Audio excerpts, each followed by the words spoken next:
Assalamualaikum. Apakah suara insan terdengar? Mohon direspon, teman-teman.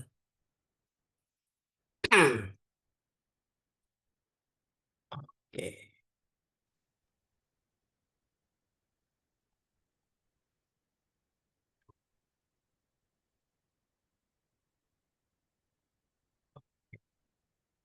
alhamdulillah Ustadznya sudah ada.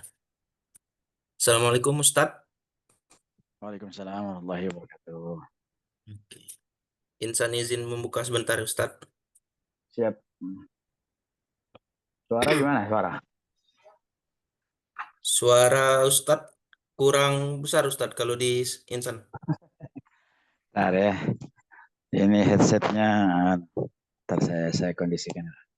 Harus begini. Nah, gini gimana? Iya Ustadz, baru terdengar Jadi, jelas. iya jadi kayak bajak laut tapi ini. Jelas baru Ustadz kalau gitu. Oke, Ah, insan nggak izin apa-apa. buka dulu Ustadz Kayak, ya. kayak bajak laut ini ya, nggak apa-apa ya. Oke. Oke, Assalamualaikum warahmatullahi wabarakatuh. Waalaikumsalam warahmatullahi wabarakatuh.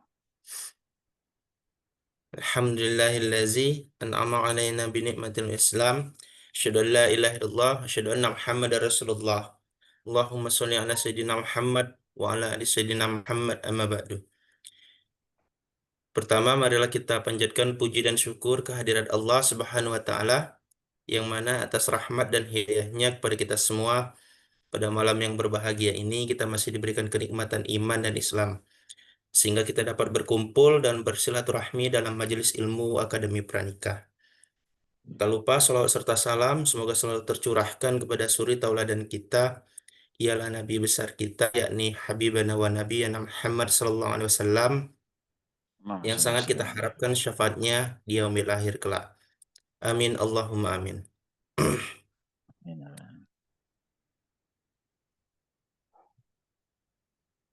Berhubung pemateri kita sudah siap, Insan mengingatkan kembali kepada semuanya, marilah kita luruskan niat buat menambah ilmu, siapin catatannya juga boleh.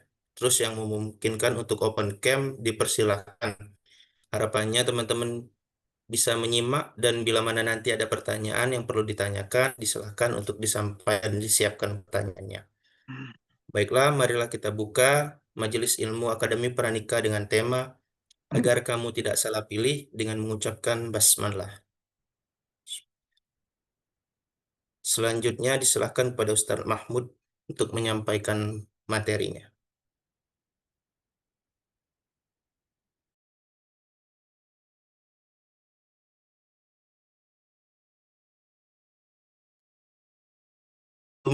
Baik, Ustaz. Share screen ya. Bentar, mana nih share screennya? Sebentar.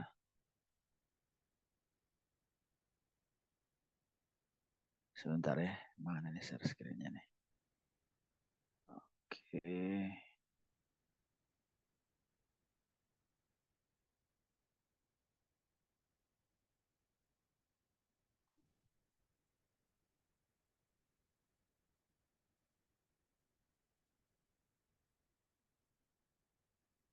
Zoom. Bismillahirrahmanirrahim. Ah, nampak ya Nampak screennya ya? Ustaz, nampak. Oke, gimana ini? Belum ini. Sebentar ya. Eh,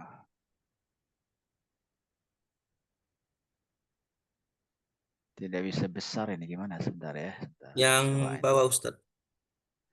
Bawahnya ini nggak bisa ini nih. Gimana nih? Nggak kelihatan. Oh, Ah, oke, ini dia. Nah, iya. Oh iya. ya Ustaz. Oke, kelihatan ya. Kelihatan Iya. Ustaz. Oke, baik. Baik, ya, kita mulai ya. Bismillahirrahmanirrahim. Assalamualaikum warahmatullahi wabarakatuh. Waalaikumsalam Alhamdulillah, warahmatullahi wabarakatuh. assalatu wassalamu ala Rasulillah wa ala alihi wasahbihi wa walah. Allahumma salli wa sallim ala Mustafa Muhammadin sallallahu alaihi wa ala sahbihi ajma'in wa sallama tasliman katsira. Qala Allah Ta'ala, a'udzu minasyaitonir rajim. Bismillahirrahmanirrahim. Wa min ayatihi an khalaqalakum min anfusikum azwaja litaskunu ilaiha wa ja'ala bainakum mawaddata wa rahmah inna fi dzalika laayatil liqaumin yatafakkarun. Shadaqallahul azim. Ini screen-nya nampak ya?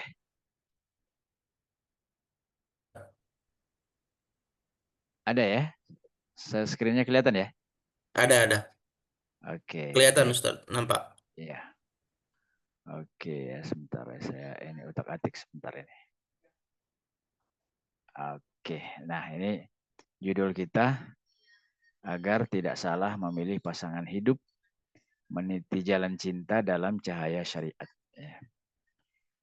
Teman-teman yang dirahmati Allah SWT, di dalam surat Ar-Rum tadi yang kita kutip, Allah ingatkan kepada kita, A'udzubillahi minasyaitonirrajim, bismillahirrahmanirrahim. Wa min ayatihi an khalaqalakum min anfusikum azwaja litaskunu ilaiha wa ja'ala bainakum mawaddata wa rahmah. Inna fi dzalika laayatil liqaumin yatafakkarun.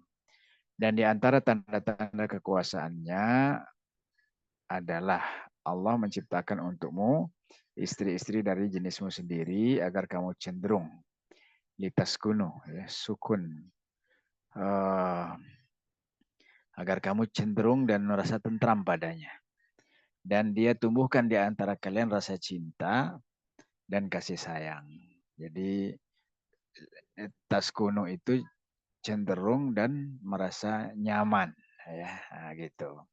Nah, makanya nanti kita perlu bahas ini, kenapa kenyataannya banyak keluarga-keluarga muslim hari ini yang tidak cenderung kepada istrinya dan tidak nyaman pada istrinya atau pada suaminya, gitu ya. Nah, itu nanti akan kita bahas ya. Kemudian Allah katakan, wa ja'ala bainakum mawaddata wa rahmah.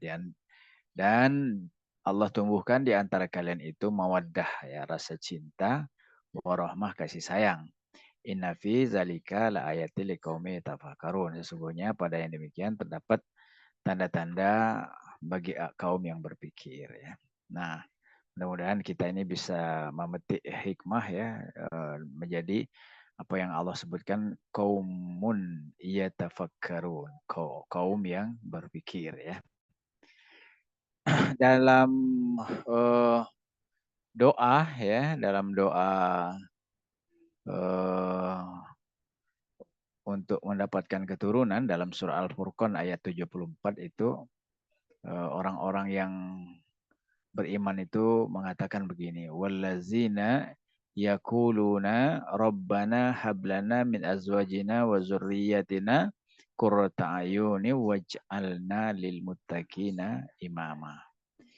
Ini doa Nabi Ibrahim, ya, dan tentunya ini menjadi doa kita juga seharusnya. Jadi Allah katakan, ya, dan orang-orang yang berkata, Rabbana, wahai Rabb kami, hablana min azwajina, anugerahkanlah kepada kami istri-istri kami, wa zurriyatina, dan keturunan kami, qurrata a'yun, ya, sebagai penyenang hati. Kalau secara bahasa qurrata a'yun itu penyejuk mata, ya. Tapi maksudnya itu ya bukan hanya sekedar mata mata mata fisik, tapi mata hati, ya, penyenang hati. Waj'alna lil muttaqina imama, dan jadikanlah kami semata-mata imam bagi orang yang bertakwa. Nah, seharusnya, ya, para laki-laki itu menjadi imam orang-orang bertakwa. Bertakwa saja sudah luar biasa, apalagi imamnya orang bertakwa.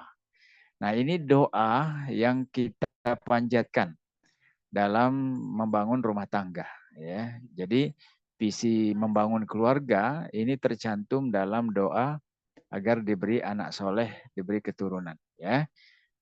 Rabbana hablana min azwajina. Ya Rob kami, berilah kami pasangan atau para istri ya, dan juga suami bagi perempuan ya, wazuriyatina dan keturunan kami, qurrata a'yun sebagai penyejuk mata, penyenang hati ya. Waja'alna lil muttaqina imama dan jadikanlah kami orang-orang yang menjadi imamnya orang bertakwa. Nah, ini subhanallah. Jadi sebenarnya dalam Islam berumah tangga bukan sekedar menyalurkan seksual, tapi ini dalam rangka membangun eh, pasangan hidup dan keturunan yang soleh solehah gitu ya. Nah, cuma memang kondisi keluarga zaman now ya, kondisi kondisi keluarga kaum muslimin hari ini sebaliknya ya dengan apa yang tadi dikutip di dalam dua ayat itu. Dalam dua ayat itu kan cenderung nyaman ya, ada cinta, ada kasih sayang, kemudian anak-anak soleh soleha, istri soleha gitu ya. Nah, tapi kenyataannya keluarga zaman now ini keluarga muslim ya.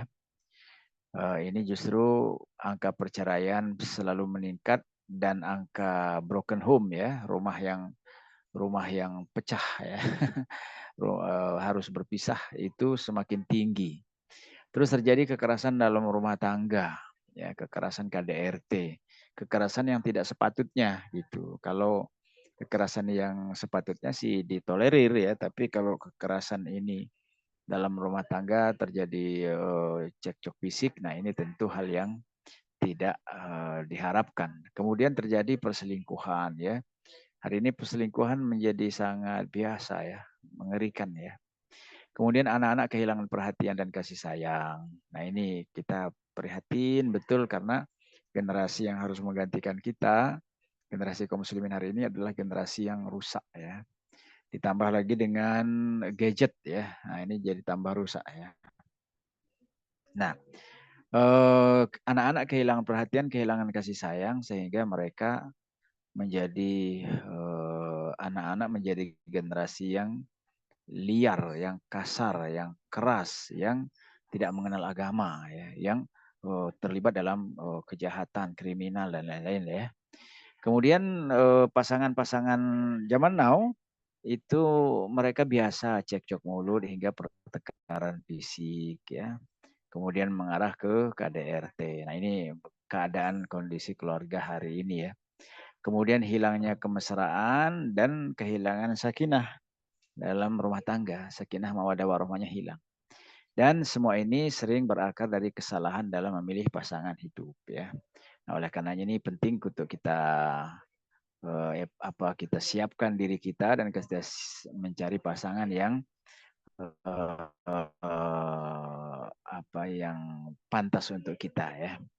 Nah, tentunya ini kita bahas dalam rangka untuk memberikan panduan Islami dalam memilih pasangan sehingga mencegah konflik rumah tangga dari awal ya dan menumbuhkan kesadaran akan pentingnya kesiapan mental dan spiritual ya, kesabaran ya, kemudian kesiapan menanggung kesulitan ya, kemudian perlu adanya pengorbanan. Nah, dan yang paling penting tentunya adalah nilai spiritual, nilai kedekatan dengan Allah ya. Ini penting sekali ya dan tentunya menanamkan nilai-nilai syariat dalam membangun rumah tangga ya.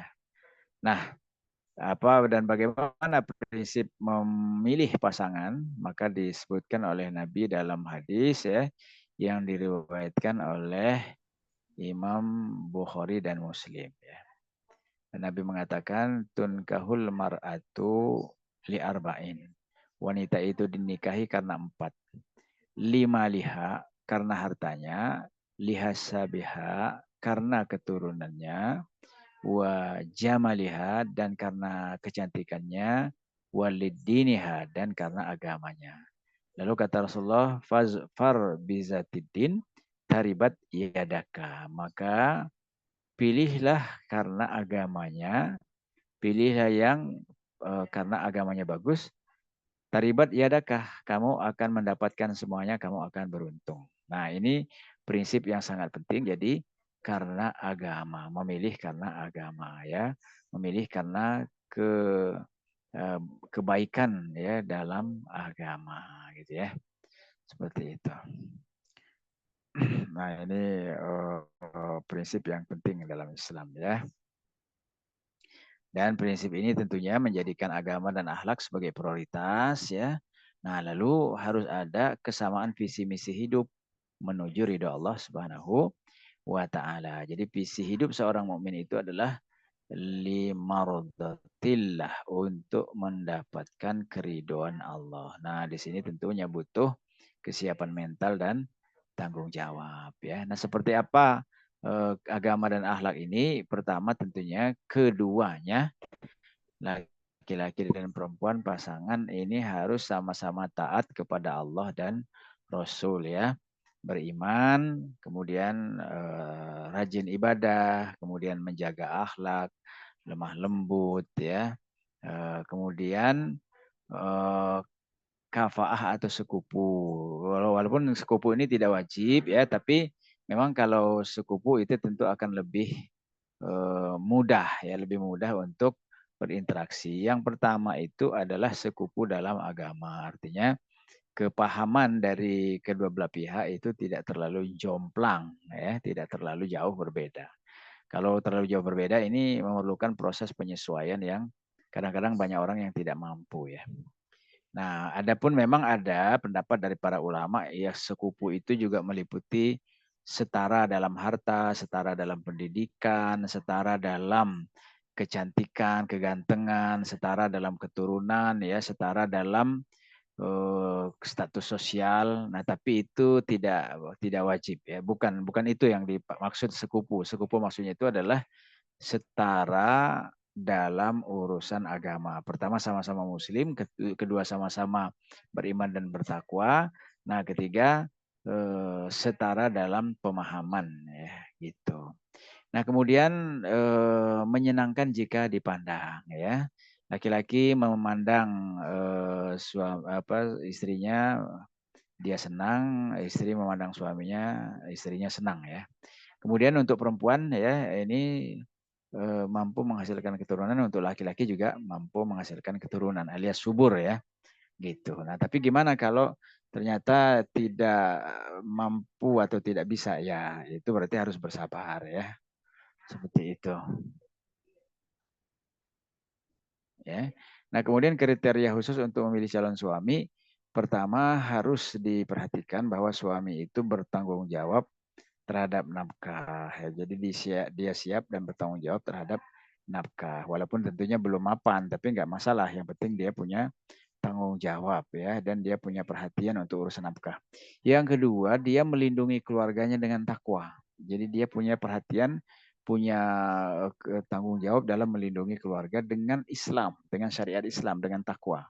Bukan pertimbangan-pertimbangan lain ya. Oke. Nah, untuk kriteria khusus memilih istri, tentu ini istri yang dia punya kecenderungan untuk taat pada suami. Gitu ya.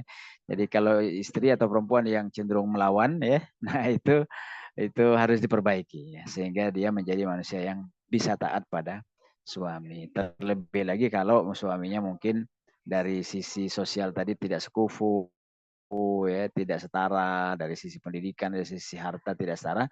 Nah, maka istri yang baik adalah dia menurunkan ya, menurunkan ketinggiannya dalam urusan status sosial tadi, nah, untuk taat pada suami. Yang kedua, wanita atau istri atau calon istri atau muslimah yang baik itu adalah yang dia menjaga aurat ya, tidak memamerkan kecantikannya kepada orang lain. Nah, kecuali dia memamerkan kepada suaminya. Kemudian ya, yang gadis itu lebih diutamakan dari janda ya. Nah, cuma kalau sudah sama-sama duda yaitu tentu itu tadi ya, mengikuti sekupu ya dalam dalam kehidupan sosial.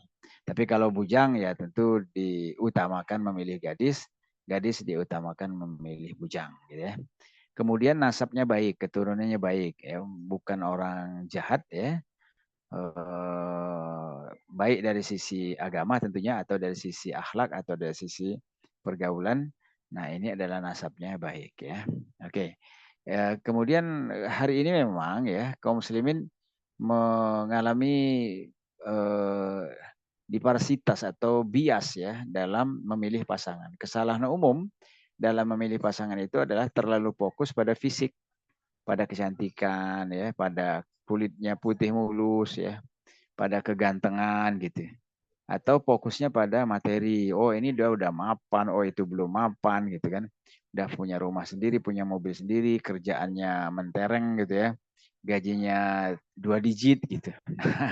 Ini biasanya terkadang terlalu fokus pada urusan fisik materi, lalai gitu ya dalam urusan agama. Padahal tadi kriteria pertama itu harusnya yang dinikahi karena kebaikan agamanya. Kemudian yang kedua, ya kadang-kadang atau terkadang menikah karena desakan usia atau lingkungan. Nah ini ya malu, aduh gimana, akhirnya ya udah sembarangan, nggak ada pilihan lain gitu ya.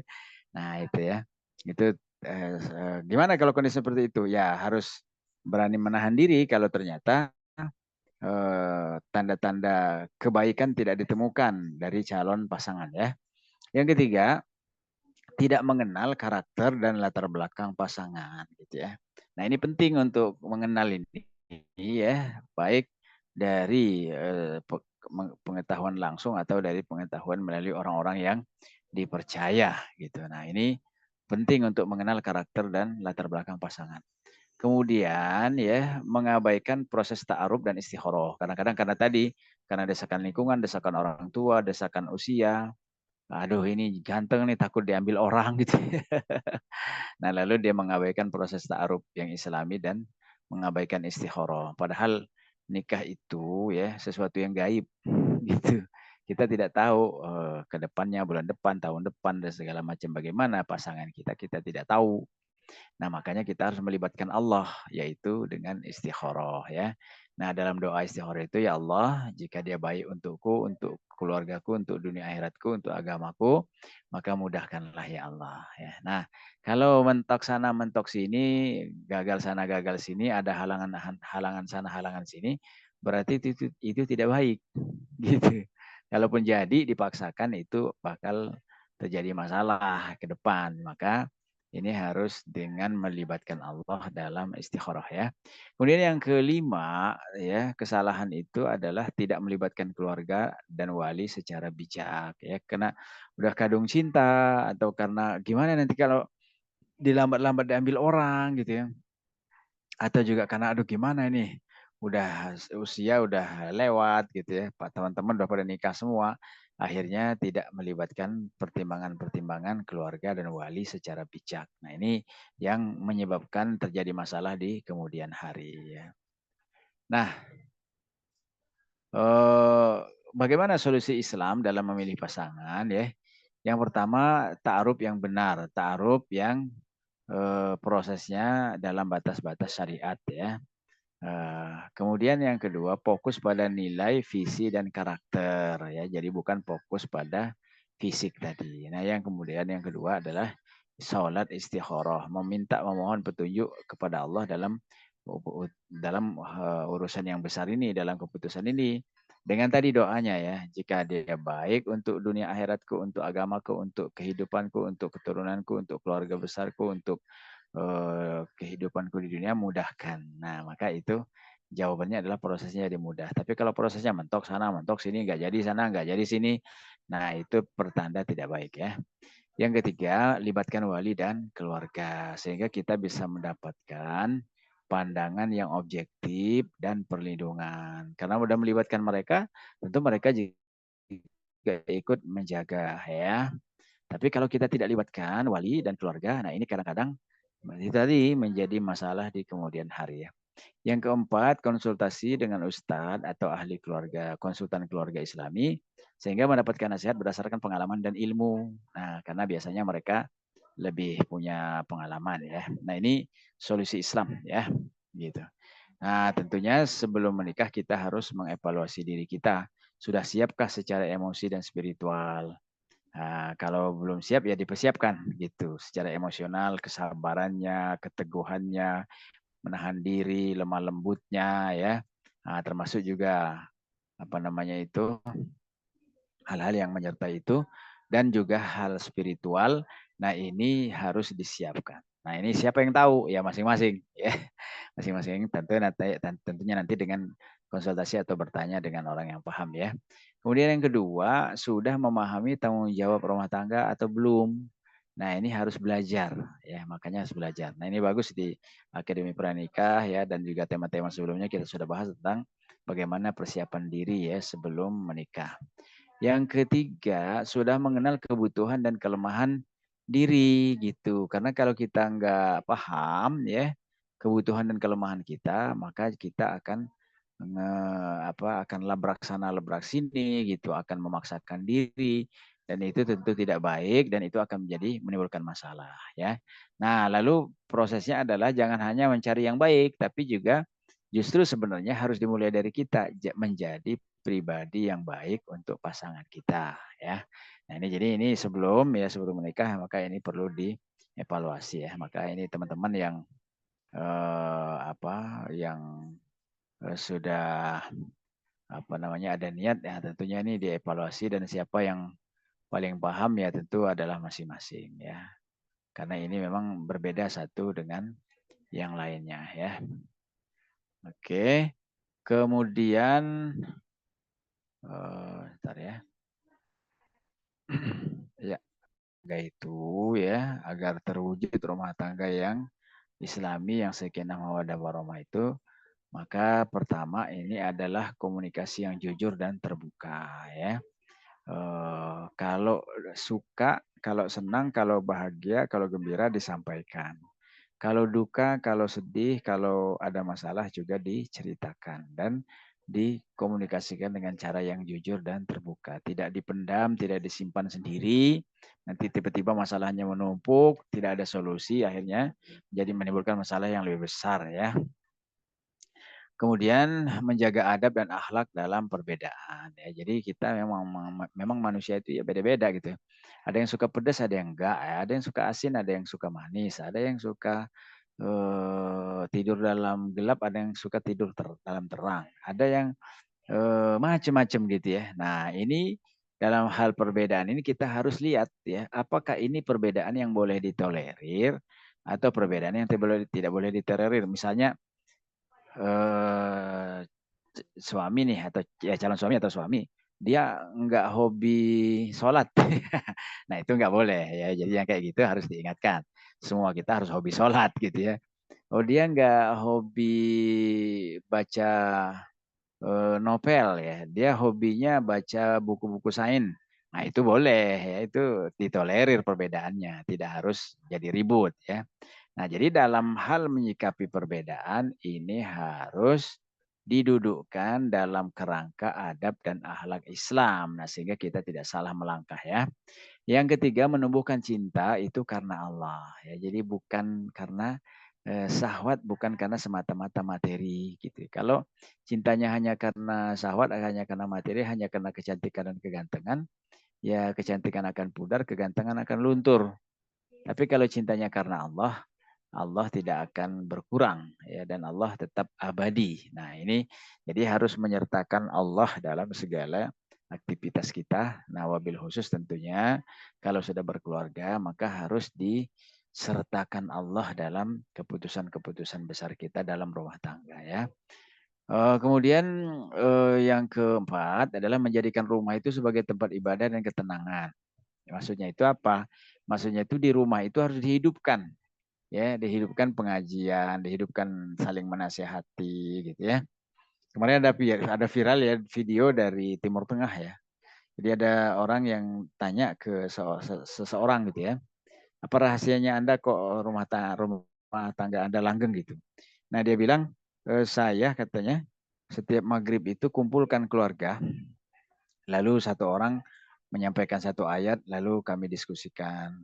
Nah, besoknya seminggu sekali, pekan depannya ngumpul gitu, kemudian ada saling menasehati. Nah, jadi menjadikan rumah itu bukan sekedar tempat tidur dan tempat makan ya, tapi itu adalah tempat ibadah dan ketenangan ya. Ibadah dalam arti ya proporsional ya.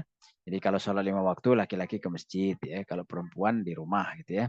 Nah, tapi rumah itu dijadikan basic untuk membina diri, membina keluarga, ada pengajian gitu ya, ada tadi forum yang kayak tadi itu saling menasihati dengan satu ayat Quran, dengan satu hadis.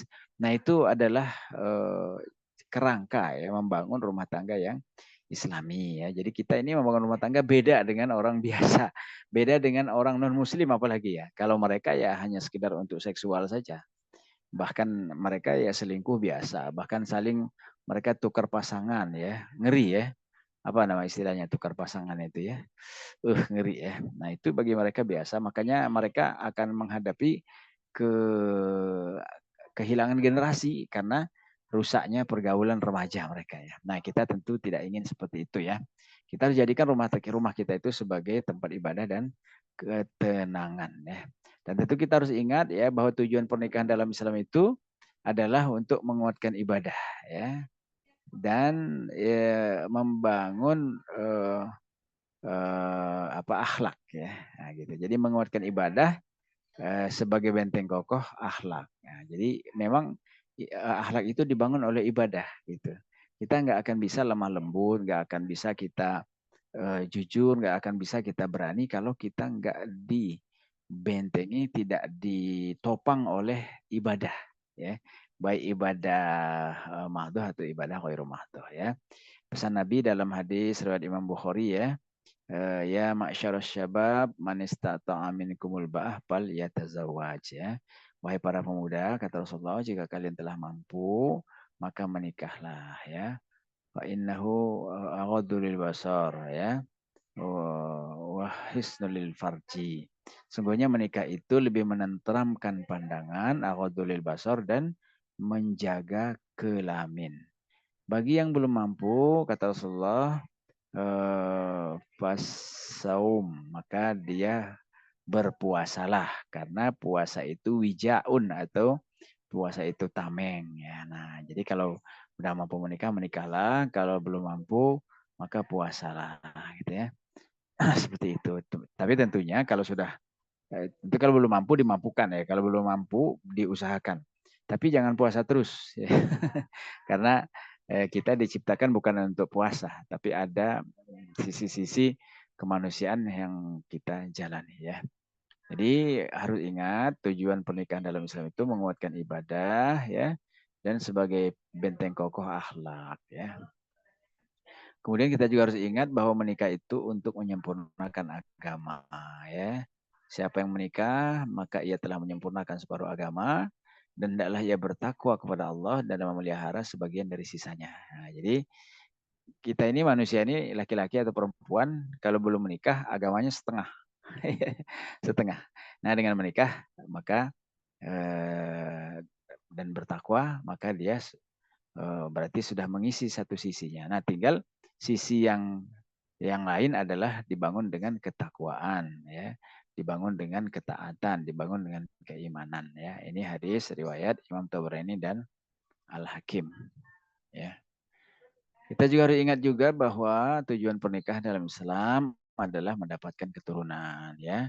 Dalam surah An-Nahl 72 ya, Allah ingatkan kita, Allah menjadikan kamu ya istri-istri dari jenis kamu sendiri dan menjadikan bagimu istri-istri kamu, anak-anak dan cucu kamu dan Allah memberi rezeki yang baik. Maka mengapa mereka beriman kepada yang batil dan mengingkari nikmat Allah? Nah, ini tentunya tujuan berumah tangga itu untuk mendapatkan keturunan. Nah, kalau ini yang kita ingat, maka kita akan terhindar dari berlarut-larutnya masalah dalam rumah tangga ya. Nah, kemudian ya tujuan pernikahan itu adalah membangun generasi yang beriman ya. Dalam surat Tur 21 Allah ingatkan kita orang-orang yang beriman ya dan yang anak cucu mereka mengikuti mereka dalam keimanan, kami hubungkan anak cucu mereka dengan mereka dan kami tidak mengurangi sedikit pun pahala dari amal mereka. Dan tiap-tiap manusia itu terikat dengan apa yang sudah dikerjakan. Kullu nafsin bima kasabat rohinah. Ya, jadi memang harus diingat kalau berumah tangga adalah membangun generasi. Nah, berarti kalau ada masalah-masalah itu masalah tidak menjadi fokus kita. Justru masalah itu adalah bahan evaluasi kita ya. Dan tentunya ini berbeda ya dengan membangun keluarga di barat ya. Kalau keluarga di barat ya sangat berbeda, sangat materialisme ya. Nah, sedangkan dalam Islam basicnya adalah ruhiyah atau ketakwaan ya. Dan ingat juga bahwa tujuan pernikahan dalam Islam adalah menyenangkan hati dalam beribadah ya. Dalam surah Al-Furqan ayat 74 Allah ingatkan kita, wahai Tuhan kami, anugerahkanlah kepada kami istri-istri kami dan keturunan kami sebagai penyenang hati dan jadikanlah kami imam orang-orang yang bertakwa. Yang tadi ayat yang di depan kita baca ya. Rabbana hab lana min azwajina wa dzurriyyatina qurrata a'yun waj'alna lil muttaqina imama ya. Dan di antara tujuan pernikahan adalah memperoleh ketenangan. Di antara tanda-tanda kekuasaannya adalah dia ciptakan untukmu istri-istri dari jenismu sendiri supaya kamu cenderung dan tentram kepadanya dan dijadikannya kamu itu di antara kamu itu ada mawaddah warohmah, ada rasa kasih dan sayang ya. Nah ini ya. Dan tentunya ini nilai plus ya dalam berkeluarga ya. Jadi memberi nafkah itu bernilai sodakoh ya. Jika seorang muslim memberi nafkah kepada keluarganya dengan niat mengharapkan pahala, maka baginya pahala itu adalah sodakoh. Kemudian bercumbu bermesraan dengan istri bernilai pahala. Tentunya beda kalau tidak menikah. Itu malah dosa ya. Uh, hubungan intim di antara kalian adalah sodakoh kata Rasulullah ya. Para sahabat bertanya, ya Rasulullah, bagaimana mungkin kami mendatangi istri kami dengan syahwat itu malah mendapat pahala? Nah, Nabi memberikan perbandingan. Ya, bukankah jika kalian bersetubuh pada wanita yang haram, kalian mendapatkan dosa? Maka demikian pula jika kalian bersetubuh dengan wanita yang halal dengan pasangan kalian, maka kalian akan mendapatkan pahala. Hadis riwayat Imam Muslim ya. Kemudian ya menikah itu mendapat berkah dunia akhirat ya. Maka pesan Rasul ya, nikahilah wanita yang penyayang dan subur karena aku berbangga dengan banyaknya umatku. Nah, jadi kita harus bikin Rasulullah bangga ya dengan kita punya pasangan yang soleh, soleha, kemudian keturunan yang banyak dan tentunya soleh-soleha juga ya, gitu. Dan bagaimana merawat cinta dalam Islam tentunya tidak semulus, tidak selalu angin sepoi-sepoi ya. Ini ibaratnya lautan gitu, kadang angin sepoi-sepoi, kadang tenang, kadang anginnya ribut, kadang ombak tinggi gitu ya, kadang ada masalah di kapal. Nah, maka kita harus luruskan niat ya. Niat kita membangun rumah tangga adalah dalam rangka mengabdi kepada Allah. Jadi kalau ada masalah-masalah, ya masalah itu harus diatasi dengan tidak fokus pada masalahnya, tapi fokus pada solusinya. Nah, cuma kalau kita fokus pada masalah, akan muncul masalah baru ya. Nah, pesan Rasulullah ya, inamal a'malu binniyat ya. Sesungguhnya amal perbuatan itu tergantung pada niatnya. Fa innamal likulli imri'in ma nawa, dan setiap orang itu hanya mendapatkan sesuai dengan niat yang dia lakukan ya. Siapa yang hijrah ya, paman kanat hijratuhu lillahi wa rasulih fa hijratuhu ilallah wa rasulih. Siapa yang berniat hijrahnya karena Allah dan Rasul, kepada Allah dan Rasul, maka dia dapatkan Allah dan Rasulnya. Siapa yang berhijrah karena kesenangan dunia, ya, waman hijratuhu li dunia yusibuha wa imra'atan yankihuha, atau yang hijrahnya karena kesenangan dunia atau karena seorang wanita yang akan dia nikahi, maka hijrahnya itu akan mendapatkan apa yang dia niatkan, apa yang dia tuju. Nah, maka kalau misalnya ada masalah ya, kita harus luruskan niat dan berumah tangga dalam rangka membangun kedekatan ya, membangun ketakwaan kepada Allah Subhanahu wa taala. Dan merawat cinta dalam Islam menjadikan takwa sebagai penjaga ya. Jadi bukan semata-mata dan bukanlah ukuran-ukuran fisik, tapi ukurannya adalah ketakwaan. Kemudian menjadikan syariat sebagai panduan. Jadi tidak boleh lepas dari syariat. Seberat-beratnya masalah, maka harus dipandang bahwa solusinya adalah syariat.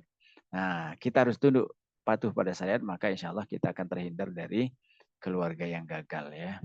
Kemudian mencintai secara proporsional ya, jangan terlalu mencintai habis-habisan dan mengabaikan sisi waspada, dan juga tidak boleh membenci secara total ya, karena tetap ada sisi-sisi yang baik ya. Nah, maka di dalam Al-Baqarah 216 Allah ingatkan ya, wa sa'an takrahu syai'an wa huwa khairul lakum ya wa asya'an tukrahu syai'an wa huwa khairul lakum. Kadang-kadang kata Allah, boleh jadi ya kamu membenci sesuatu padahal itu bagus, baik buat kamu. Wa sa'an tuhibbu syai'an wa huwa syarrul lakum. Kadang-kadang boleh jadi kamu menjadikan menyukai sesuatu padahal itu buruk bagi kamu. Nah, gitu ya. Jadi secara proporsional ya, tidak boleh berlebih-lebihan karena itu urusan kecil ya. Di sisi Allah yang besar itu adalah bagaimana kita menjalankan syariat gitu. Nah, kalau dalam kapitalis ya urusan kecil jadi besar, urusan besar jadi bikin meledak gitu. Itu tentu bukan sikap hidup Islam ya. Nah, inilah cara Islam merawat kemesraan kehidupan rumah tangga ya. Kemudian selalu bersahabat dalam suka dan duka ya. Nah, ini teman-teman mungkin pernah pernah dengar atau mungkin sering mendengar nasihat untuk pasangan itu bahwa harus memperlakukan pasangan itu sebagai sahabat ya, bukan bawahan, atasan, bukan karyawan dengan bos. Tapi itu adalah sahabat dalam suka dan duka. Nah, kalau namanya sahabat berarti kita itu chemistry ya, hatinya chemistry, pikirannya chemistry, kelakuannya chemistry gitu dengan pasangan kita ya. Kemudian mendapatkan relasi dan komunikasi yang harmonis, menciptakan relasi dan komunikasi yang harmonis ya. Komunikasi yang lemah lembut ya, yang mudah dimengerti, yang mudah dipahami. Nah, sehingga kalau sudah terjadi chemistry, nggak ngomong juga udah tahu gitu. Oh, dia pengennya begini, pengennya begitu gitu. Itu kalau chemistry-nya sudah ada ya. Ngomong-ngomong tentang chemistry, chemistry itu dari bahasa Arab, dari kimia, al-kimia as-sa'adah. Jadi itu salah satu kitab Imam Bukhari ya, Imam Al-Ghazali ya, al-kimia as-sa'adah ya, kimia kebahagiaan. Nah, kemudian sekarang jadi terkenal jadi chemistry ya. Jadi chemistry itu larut ya. Nah, ya larut. Misalnya kayak gula dengan air, itu nggak bisa dibedakan lagi. Nah, begitulah dalam kehidupan pasangan, kehidupan suami istri itu harus ada relasi dan komunikasi yang harmonis tadi ya, yang terjalin chemistry-nya gitu ya. Kemudian menjaga menutupi aib ya, nggak diceritakan ke orang lain, bahkan ke mertua mungkin atau ke saudara-saudara itu tidak diceritakan ya. Kemudian mengokohkan cinta dengan doa ya, ini riwayat Imam Tirmizi ya. Nabi mengajarkan kepada kita ya, Allahumma inni as'aluka hubbaka wa hubba man yuhibbuka ya. Ya Allah, aku mohon kepadamu kecintaanmu dan kecintaan orang yang mencintaimu ya. Wal amal allazi yuballighina yuballighuni hubbaka. Nah, dan amalan yang menyampaikan aku kepada kecintaanmu. Ya Allahumma ja'al hubbaka ahabba ilayya min nafsi wa ahli wa minal ma'il barid. Ya, nah, ya Allah jadikanlah kecintaanmu lebih aku cintai daripada diriku, keluargaku, dan al-barid, air dingin. Di Timur Tengah dulu air dingin susah. Kalau sekarang udah banyak ya, udah banyak kulkas ya. Jadi ini cara merawat cinta ya, selalu saya review dari belakang ya, menjadikan takwa sebagai penjaga, menjadikan syariat sebagai panduan, mencintai secara proporsional, selalu bersahabat dalam suka dan duka, menciptakan relasi komunikasi yang harmonis, saling menutupi, menjaga aib, dan mengokohkan cinta dengan doa ya. Nah, sebagai penutup ya, pernikahan bukan sekedar menyatukan dua hati, tapi dua jalan. Dua jalan dijadikan satu menjadi satu jalan menuju surga. Ditapaki bersama-sama. Nah, oleh karenanya memilih pasangan hidup tentu ini adalah keputusan besar. Maka libatkanlah Allah, ikuti syariat ya, dan bangun cinta yang berpahala. Saya kira demikian ya. Kalau ada yang perlu didiskusikan, monggo ya. Saya kembalikan ke Bang Insan.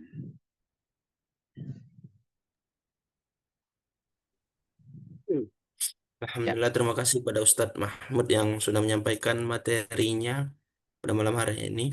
Semoga apa yang disampaikan tadi Ustadz bisa menjadi amal. Amin.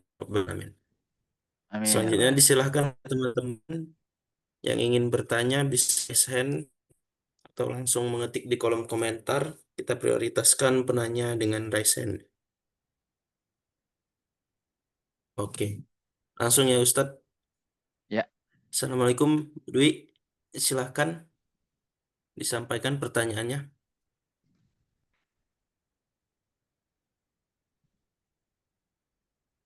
Assalamualaikum Ustadz.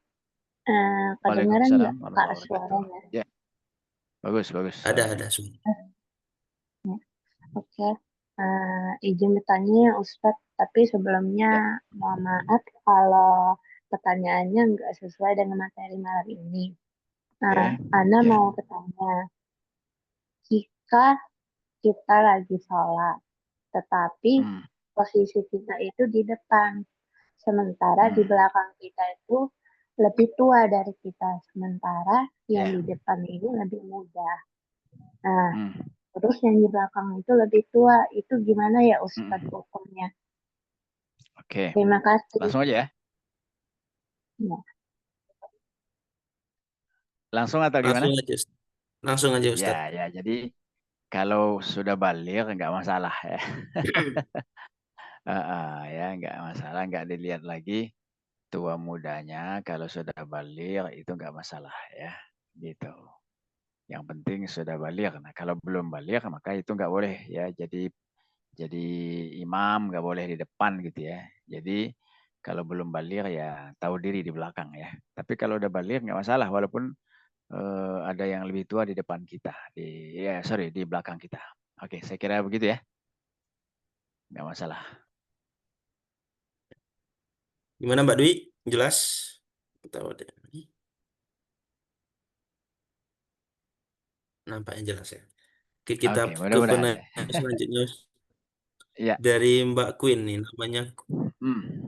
Silakan Mbak Queen disampaikan. Ya, Assalamualaikum, Assalamualaikum Ustaz. waalaikumsalam. Waalaikumsalam. Sebelumnya kedengeran nggak suaranya? Apa Ya, jelas? bagus, Dengeran. Ya. bagus Oke. ya. Hmm. Sebelumnya terima kasih ya Ustaz atas ilmu yang disampaikan. Ya, Dan ini dari beberapa apa yang Ustaz sampaikan tadi, hmm. saya ada beberapa pertanyaan. Apa boleh Ustaz lebih dari satu? Ya, boleh. Boleh. Ya, Terima kasih Ustaz. oke. Pertanyaan pertama saya gini Ustaz. Tadi Ya, Ustaz coba ini maksud dari kalimat menikah itu menyempurnakan separuh agama itu ya. definisinya bagaimana ya Ustaz? Karena Hmm. saya masih kebingungan di situ.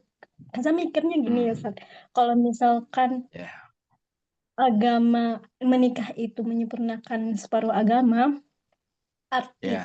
artinya kalau ada yang memilih untuk enggak menikah, agamanya itu bakal tetap setengah. Terus Hmm.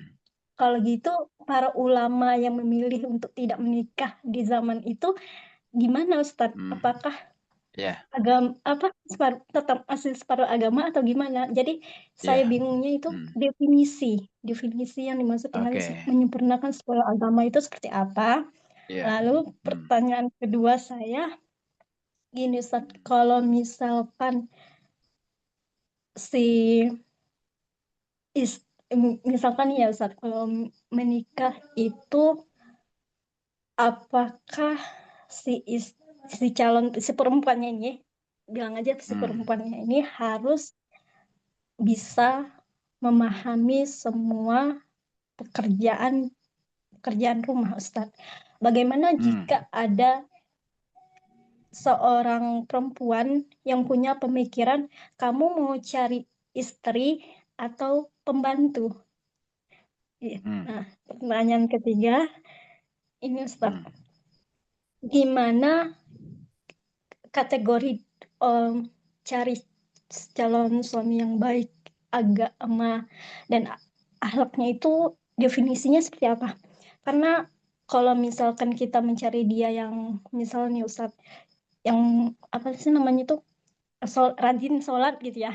Tapi kan rajin sholat itu kewajiban Ustadz. Memang udah seharusnya Ya. kan seorang muslim itu Hmm. melaksanakan sholat gitu. Nah, kalau misalkan Ya. kita mencari dia yang kayak rajin puasa, emang udah kewajibannya gitu. Jadi dari segi mana kita harus mencari dia itu mencari pasangan itu yang baik agamanya gitu. Lalu pertanyaan selanjutnya, Ustaz. Maaf ya Bang Ustaz Ihsan nyatet kebanyakan. ya, nyatet Siap, ya. saya Bang ngerti. Bang Insan, Bang Insan tolong ya dicatat. Ya. Terus pertanyaan terakhir ini Ustaz, kalau misalkan ada laki-laki yang baik agamanya, cuman dari pihak keluarga si perempuan ini tidak setuju karena misalkan berbagai macam alasan, tapi si wanita ini tahu kalau si laki-laki ini baik gitu Ustaz secara agama. Dan gimana pilihan yang harus diambil Ustaz? Apakah tetap mengikuti kehendak keluarga dengan alasan berbakti, ataukah tetap untuk diperbolehkan melanjutkan itu? Terima kasih Ustaz. Oke. Baik. Terima kasih Ustaz. Sebentar, yang pertama tadi apa? Kalimat menyempurnakan separuh agama, Ustaz. Menikah menyempurnakan separuh agama. Maksudnya Benar, definisinya. itu ya, nomor 1 ya? Iya. Benar kan Mbak Queen? Benar. Oke, Benar, baik. Ustaz. Atau boleh Ya, Mbak Queen betul. diketik aja di kolom komentar kalau ini yang lengkapnya. Baik ya, jadi betul ya. Jadi hadis itu sahih ya dari Nabi. Jadi menikah itu menyempurnakan separuh agama. Jadi kalau tidak menikah ya berarti ada separuh agamanya yang tidak sempurna. Jadi secara fakta ya, secara manat hukmi, fakta hukumnya, orang yang belum menikah dia sudah baligh ya, dia belum menikah, kalau dia sholat ya dapat pahala setengah gitu. Gitu ya. Nah, kalau dia udah menikah maka dia dapat pahala sholatnya penuh. Itu yang bisa kita pahami dari apa yang dimaksud oleh Rasulullah, menikah itu menyempurnakan separuh agama gitu ya. Jadi pahala-pahalanya orang yang belum menikah itu separuh gitu. Nah, itu yang dipahami atau dijelaskan oleh para ulama ya berkaitan dengan itu ya, menyempurnakan separuh agama ya. Nah, kemudian yang kedua Tentang tadi, yang istrinya serba bisa harus Ustadz. oke, baik. Ya. Iya, istrinya serba bisa atau dominan tadi? Serba bisa tadi Ustadz. Karena kan melontarkan pertanyaan dari istrinya, kamu mau cari pembantu atau istri gitu tadi. Oke. Baik, ya jadi untuk tugas-tugas pokok itu istri harus bisa memang, ya. Harus bisa ya. Ya, tugas pokok itu kan dalam Islam ya, tugas di rumah itu kan berbagi tuh. Sebagaimana yang diajarkan Nabi kepada Ali dan Fatimah. Kata Nabi, laki-laki itu urusan pekerjaan luar ya, mencari nafkah, kemudian urusan hal-hal yang di luar rumah ya. Nah, kemudian perempuan itu urusnya di dalam rumah gitu ya. Masak, mencuci, ngurus anak gitu kan. Itu pembagian tugasnya. Nah, maka perempuan ya harus bisa di urusan itu ya. Masak nasi harus bisa, ya. Goreng telur harus bisa gitu. Motong lalapan harus bisa gitu ya. Cuci harus bisa, apalagi kalau sekarang kan tinggal diputarkan tombol mesin cuci ya, gitu.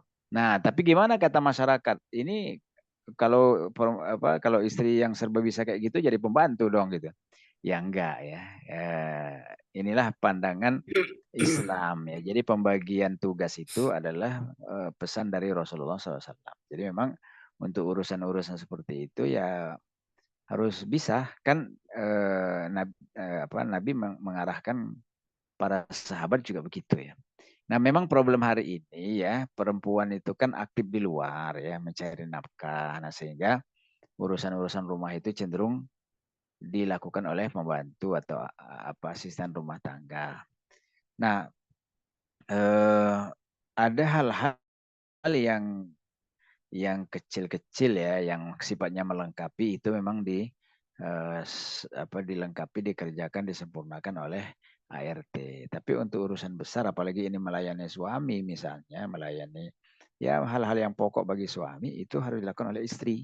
Ya, jangan diserahkan kepada ART gitu ya. Nah, jadi pembagian tugas itu dari Rasulullah diajarkan kepada para sahabat. Jadi untuk tugas-tugas pokok ya istri atau perempuan itu harus bisa gitu ya. Jadi untuk hal-hal penyempurna itu yang dikerjakan oleh asisten rumah tangga. Tapi untuk urusan pokok itu harus bisa ya, sehingga kehadiran istri itu dirasakan oleh keluarga, dirasakan oleh suami, dirasakan oleh anak gitu kan. Kalau di situ ada mertua, dirasakan oleh mertua gitu, dirasakan oleh orang tua. Nah, seperti itu. Tinggal nanti pembagian teknisnya saja ya. Itu yang kedua ya.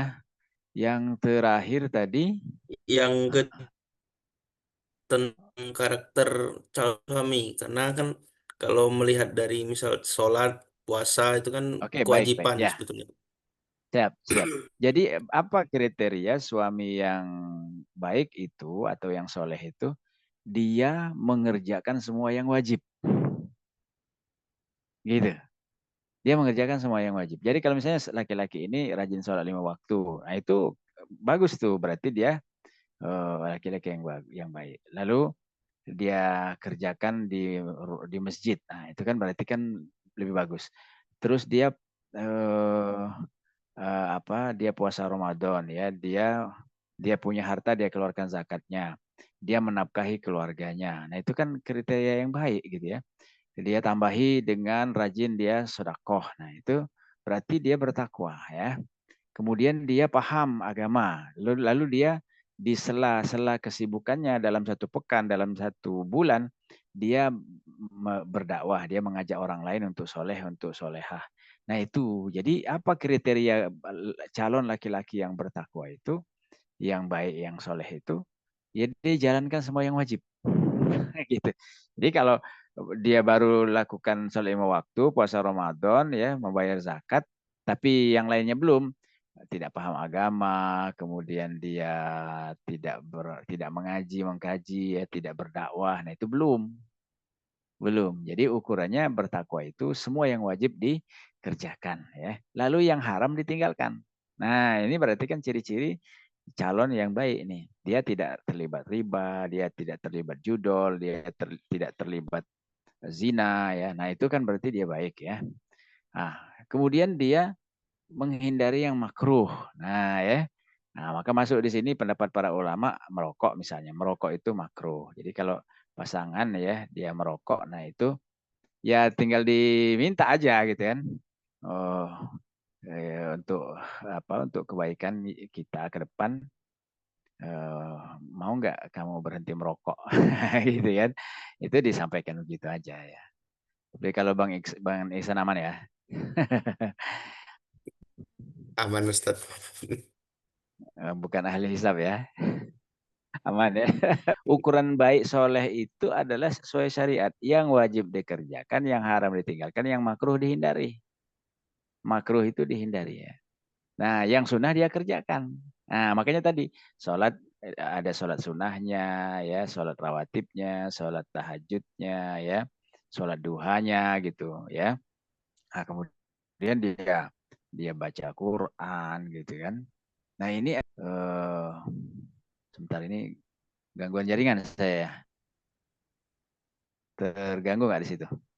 Aman ya? Enggak Ustaz, Oke, baik, baik. aman. Nah, saya lanjutkan ya. Jadi ukuran yang keempat adalah dia kerjakan yang sunnah. Puasa sunnah dikerjakan ya. Sodakohnya, infaknya, ya kan, kasih hadiah gitu ke orang-orang yang dia sayangi gitu kan. Dia itu. Kemudian akhlaknya kepada pasangannya bagus ya, kepada anak-anaknya dia melindungi gitu kan. Dan tentunya tadi ya kewajiban sudah dia jalankan ya. Nah, lalu yang kelima kriteria soleha itu adalah yang mubah dikurangi. Nah, mubah itu sesuatu yang boleh tapi dia kurangi. Nah, itu ciri bertakwa itu seperti itu ya.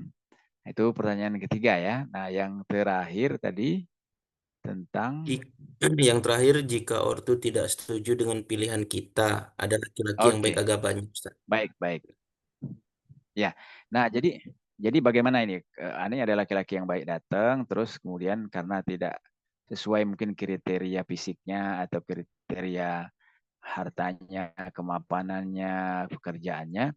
Nah, ini yang kita khawatir ya. Hadis sahih yang disampaikan dari Nabi SAW, kata Nabi kalau ada laki-laki yang baik, yang soleh ya, melamar terus ditolak karena hal-hal yang sifatnya materi keduniaan, maka tunggulah kehancuran. Kehancuran siapa tuh? Kehancuran yang menolak gitu. Oke, ya, jadi kalau ada yang baik itu ya diprioritaskan. Nah, berarti ini memang sedari awal sejak dini itu harus dikomunikasikan dengan keluarga ya. Ini teman-teman yang sudah dekat, sudah ada niat ya, atau mungkin yang masih jauh, itu harus dikomunikasikan dengan keluarga. Kriterianya begini, walaupun belum ada pasangannya, kriterianya begini ya. Dan kalau tidak begini maka kita cari yang baik dari sisi agama. Jadi memang pertimbangan agama itu paling duluan. Nah, ini keluarga harus paham. Jangan sampai salah prioritas. Ya, kalau salah prioritas, nah itu bisa rusak tadi ya, bisa tunggu kehancuran kata Nabi ya. Oke, saya kira itu ya. Nah, terus gimana menyikapi sekali lagi ini pihak keluarga tidak setuju ya. Nah, makanya penting dikomunikasikan dengan baik, disampaikan ke keluarga bahwa ini kita tidak tahu masa depan, ya kan? Apakah baik atau buruk. Kalau menurut kriteria kita atau pandangan kita, yang baik itu yang sekarang sudah mapan, ya, yang sekarang sudah gajinya 2 digit, income-nya 2 digit. Tapi itu kan pandangan kita. Kita tidak tahu 2 tahun lagi, 5 tahun lagi, 10 tahun lagi kita tidak tahu. Lalu yang belum mapan secara material hari ini, ya itu tidak usah khawatir ya karena yang memberi rezeki adalah Allah Subhanahu wa taala ya. Wa tilkal ayyamu nudawiluha bainan nas. Kata Allah, kami pergilirkan zaman itu untuk manusia. Nah, jadi yang hari ini di atas bisa jadi besok di bawah. Yang hari ini di bawah besok bisa di atas. Itulah kayak kayak putaran roda ya, kayak putaran zaman itu kayak perputaran roda. Dari yang dari kiri ke kanan, yang dari atas ke bawah, nanti yang dari bawah ke atas ya begitu ya begitu. Ya, jadi sampaikan ke keluarga ya bahwa arahan yang harus kita ikuti arahan agama ya seperti itu. Dan insya Allah itu yang paling baik kata Nabi tadi ya tunkahul mar'atu bi'arba'in. Dinikahinya wanita itu karena 4 ya. Karena cantik, karena keluarga, karena harta, karena cantik, karena nasab dan karena agama. Tapi kata Nabi fazfar bizatiddin taribat yadaka ya. Pilihlah yang kriteria agamanya terbaik. Nah, kamu akan dapat semuanya, kamu akan beruntung. Oke ya. Sekira begitu ya. Oke, terima kasih Ustaz. Semoga menjawab ya Mbak Queen atas 4 pertanyaannya. Ya, Oke, Insan lanjut bacain pertanyaan yang di kolom chat ya Ustaz. siap. Oke, pertanyaan selanjutnya dari ini namanya Mbak Ya. Singkat padat namanya Mbak. Ustadz izin mau bertanya, jika calon pasangan Ya. laki-laki kita tidak dominan, lebih dominan pihak Hmm. perempuan. Laki-laki selalu bilang terserah, selalu mengiyakan apa yang dilakukan, tidak pernah melarang, tidak pernah memberikan pendapat, alasannya karena sudah capek bekerja, jadi tidak mau membuat Hmm. keributan. Padahal laki-laki itu yang akan menjadi kepala rumah tangga. Tapi dari cerita tersebut, pihak laki-laki seperti disetir oleh pihak perempuan. Bagaimana Hmm. tanggapannya? Apakah dilanjutkan hubungannya dan apakah sudah cocok menjadi suami Ustadz? Monggo. Hmm. Oke. Baik ya. Jadi dominasi perempuan ya terhadap laki-laki itu kalau urusannya hal-hal yang mubah nggak apa-apa. Misalnya urusan hobi makan ya atau warna baju gitu ya. Atau hobi santai, ada yang hobinya nonton, ada yang mancing gitu ya, ada yang bermain, ada yang olahraga, ada yang ngurus tanaman misalnya. Itu hal-hal yang boleh-boleh saja, nggak masalah. Ya, jadi selama yang tidak selama ya yang diserahkan oleh si dipasrahkan oleh si calon suami ini adalah hal-hal yang mubah, tidak masalah. Ya, lanjutkan saja hubungannya, lanjutkan saja menjadi ikatan pernikahan ya. Nah, tapi kalau yang diterserahkan ini adalah hal-hal yang pokok ya. Misalnya nih, ya kan, si calon istri bilang, aku nggak nyaman ya dengan pakaian ini gamis gitu. Aku mau pakai biasa aja ya, pakai celana gitu. Nah, terus dia bilang, iya deh terserah. Nah, itu tidak boleh. Jadi ukuran itu adalah syariat ya, gitu. Makanya ini memang penting ngaji ya, mengkaji, mempelajari Islam. Jadi kita tahu mana yang wajib, mana yang sunnah, mana yang mubah, mana yang makruh, mana yang haram. Nah, itu standarnya. Jadi untuk kriteria wajib dan haram itu laki-laki harus memutuskan sesuai syariat. Ya, dia nggak boleh membiarkan istrinya mengambil keputusan yang melanggar syariat. Ya, jadi dinilai pada sisi itu ya. Nah, tapi kalau urusan kayak tadi yang mubah ya, ini kita makan siang nih bakso apa mie ayam, terserah ya nggak apa-apa gitu ya. Ya udah makan mie ayam aja gitu. Atau misalnya ini kita liburannya ke Punti Kayu atau ke Jakabaring, terserah ya nggak apa-apa karena itu urusan hal-hal yang mubah. Tapi kalau misalnya ini udah masuk waktu sholat ya kan, terus kita perkirakan ini kayaknya nggak kekejar nih asar gitu ya, nanti bisa lewat. Nah itu laki-laki itu harus memutuskan, ya kan? Laki-laki harus memutuskan. Jadi ukurannya adalah yang harus dan wajib diputuskan laki-laki itu adalah yang memang hukumnya wajib. Nah gitu. Nah makanya ini penting ngaji ya, mengaji mengkaji, memperdalam mana yang wajib, mana yang haram, mana yang makruh, mana yang mubah, mana yang sunnah. Ya. Nah tapi kalau misalnya, aduh aku kok repot ya kalau semuanya terserah, udah aku nggak lanjut, ya nggak apa-apa juga, ya boleh saja gitu kan, boleh saja. Nah urusan inilah yang tadi dalam kriteria proses ini yang kita putuskannya dengan istikharah, ya. Jadi kalau urusan ini kan urusan gaib nih. Urusan membangun masa depan itu kan urusan gaib, nggak kelihatan gitu loh. Nggak seperti yang kita lihat hari ini belum tentu ini sama dengan besok, sama dengan lusa, sama dengan 2 tahun ke depan, sama 5 tahun ke depan, sama dengan 10 tahun ke depan, belum tentu. Terus gimana dong bisa memutuskan? Nah, sertakan Allah. Ya maka istikharah ya, sholat 2 rakaat boleh di waktu apa saja, yang lebih utama di sepertiga malam ya. Nah lalu istikharah, minta ya Allah ya, jika ia baik untukku dunia akhiratku, untuk keluargaku, untuk anak keturunanku, untuk kehidupanku, untuk dakwahku, untuk pekerjaanku, mudahkan ya Allah. Gitu ya. Nah kalau yang baik dan cocok menurut Allah, maka itu prosesnya akan mudah. Tapi kalau kok ini kok nggak jadi-jadi, mentok sana mentok sini, ya udah itu berarti nggak baik. Nah dalam kondisi sudah mentok sana sini, maka boleh untuk dihentikan gitu ya. Oke, saya kira begitu ya. Ya, terima kasih. Semoga Ya, pertanyaan dari ya. Insan lanjut ya, Ustadz bacain pertanyaan siap. dari Ya, Mbak ya. Khair. Izin bertanya Ustadz, dosa nggak kalau perempuan tidak ingin Siap. menikah? Monggo Ustadz. Iya, iya. Ya, jadi hukumnya menurut para ulama itu makruh ya. Makruh karena keutamaan menikah itu banyak, lalu dia memutuskan untuk tidak menikah. Nah, lalu kalau dilihat dari alasannya apa, nah ini juga tentu akan menjadi memperkuat hukumnya.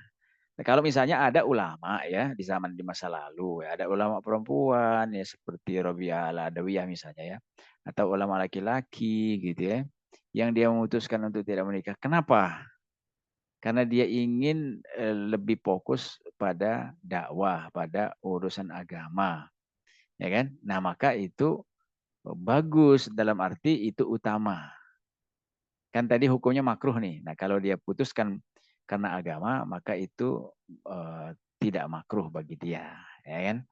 Tapi kalau alasannya itu karena trauma, karena takut, khawatir, kan sekarang tuh apa istilahnya orang takut menikah itu? Oh, takut menikah, takut punya anak gitu ya. Lupa saya istilahnya itu ya.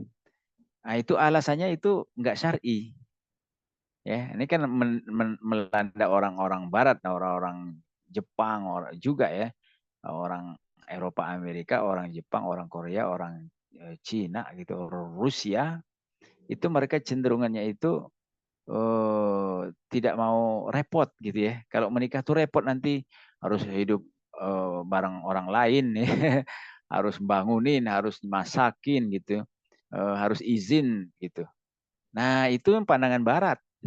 Kalau pandangan Islam, setiap yang dilakukan itu adalah pahala. Tadi udah kita kutip ya di dalam ya.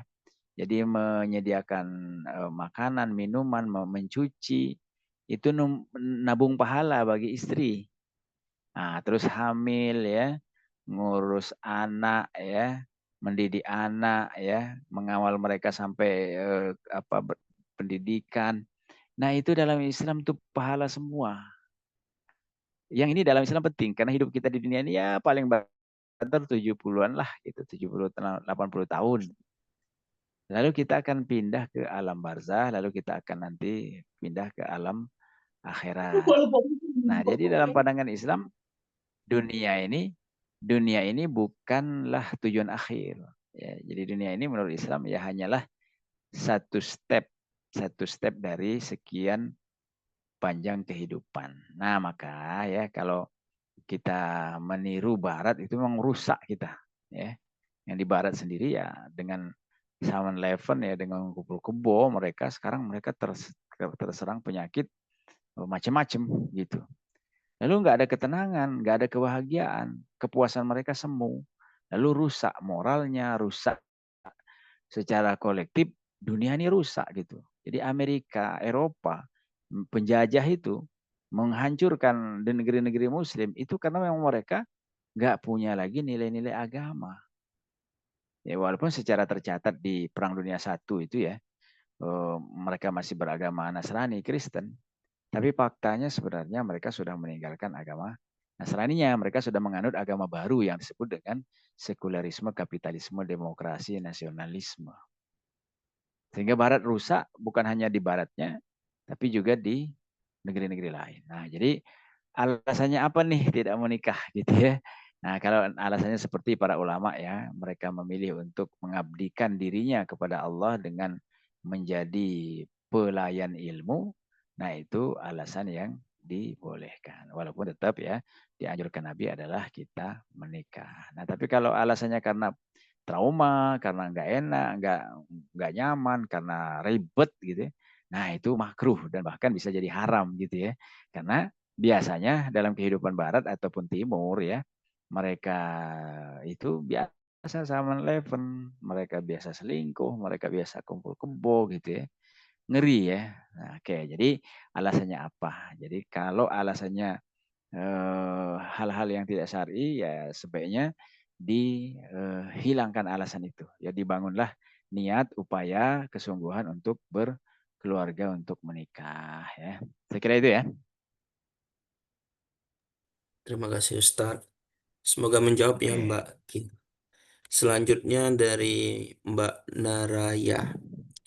Ustadz, saya izin bertanya, apakah jika perempuan memang Ya. diharuskan paham pada tugas di mana mengerjakan pekerjaan rumah, maka perempuan itu sakit atau merasa kewalahan setelah melahirkan, apakah tetap dikerjakan oleh seorang istri? Karena sepemahaman saya, perempuan itu sifatnya hanya membantu, bukan wajib akan hal itu. Apakah seorang suami berarti tidak berkontribusi ke pekerjaan rumah? Baik. Jadi memang di ayatnya Ustaz. di Al-Baqarah itu ya. Suara saya masuk ya. Jadi di Maksud Ustaz, Al-Baqarah itu Allah sebutkan wa alam mauludin lahu rizqunna wa kiswatuhunna bil ma'ruf ya. Kewajiban ayah, kewajiban suami itu adalah menyediakan ya nafkah, makanan, pakaian dan tempat tinggal untuk istri dan anaknya. Ayatnya begitu. Nah, tapi di dalam hadis Nabi mendetilkan pembagian tugasnya, gitu. Seperti yang tadi saya kutip, yang disampaikan Rasul kepada Ali dan Fatimah, ya, kepada putri beliau dan kepada menantu beliau itu Ali bin Abi Thalib. Yaitu gimana?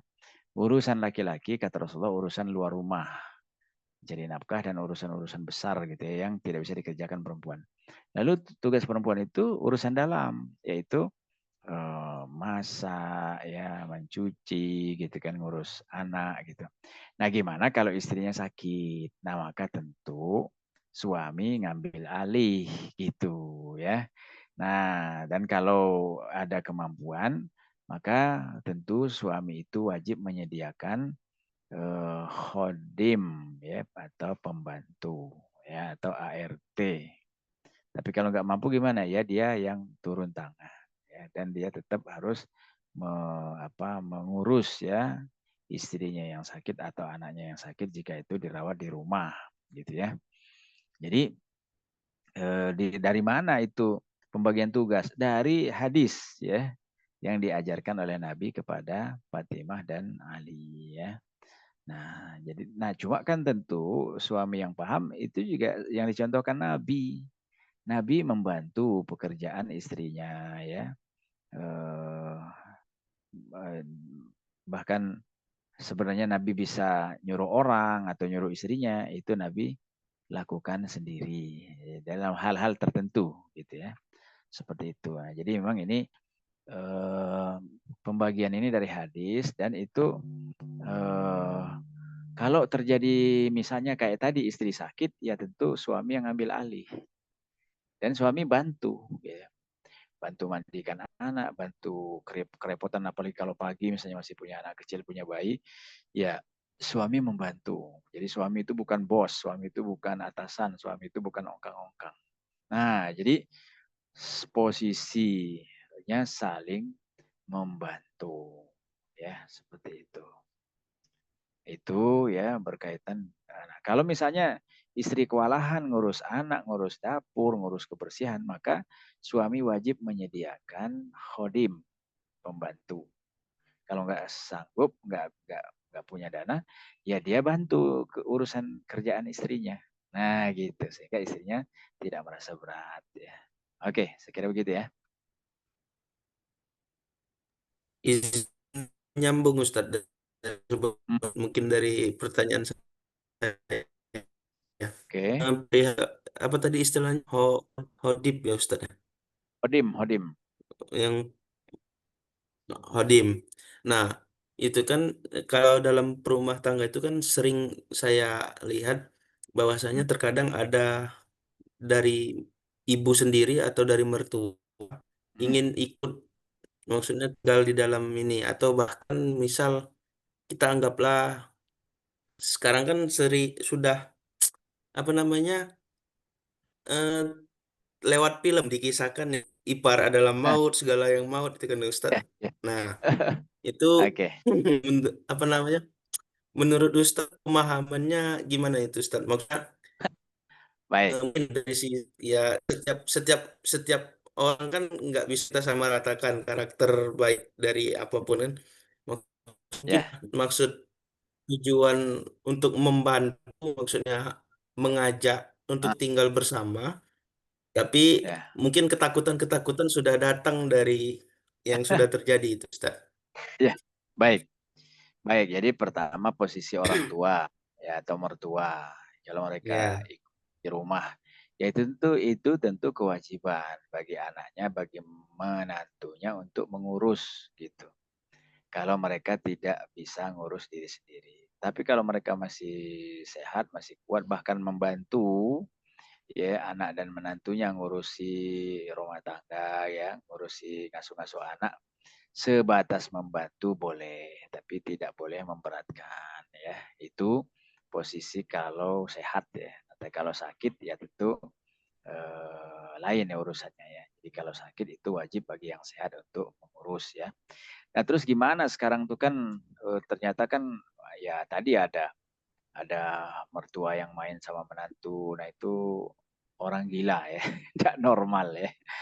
Ya orang sinting gitu itu itu yang kayak gitu dalam Islam gimana? Ya itu harus dihukum. Dan gimana hukuman dalam Islam bagi yang berzina seperti itu? Ya kan? Itu zina muhson, ya, zina yang pelakunya sudah menikah. Maka untuk menghentikan penularan penyakit yang rusak seperti itu, maka mereka dirajam. Nah, dirajam itu digalikan lubang seperut ya, seperutnya. Lalu orang-orang melempari si pelaku ini dengan batu ya, sekepalan-kepalan tangan sampai dia mati, dan itu sekaligus jadi kuburannya.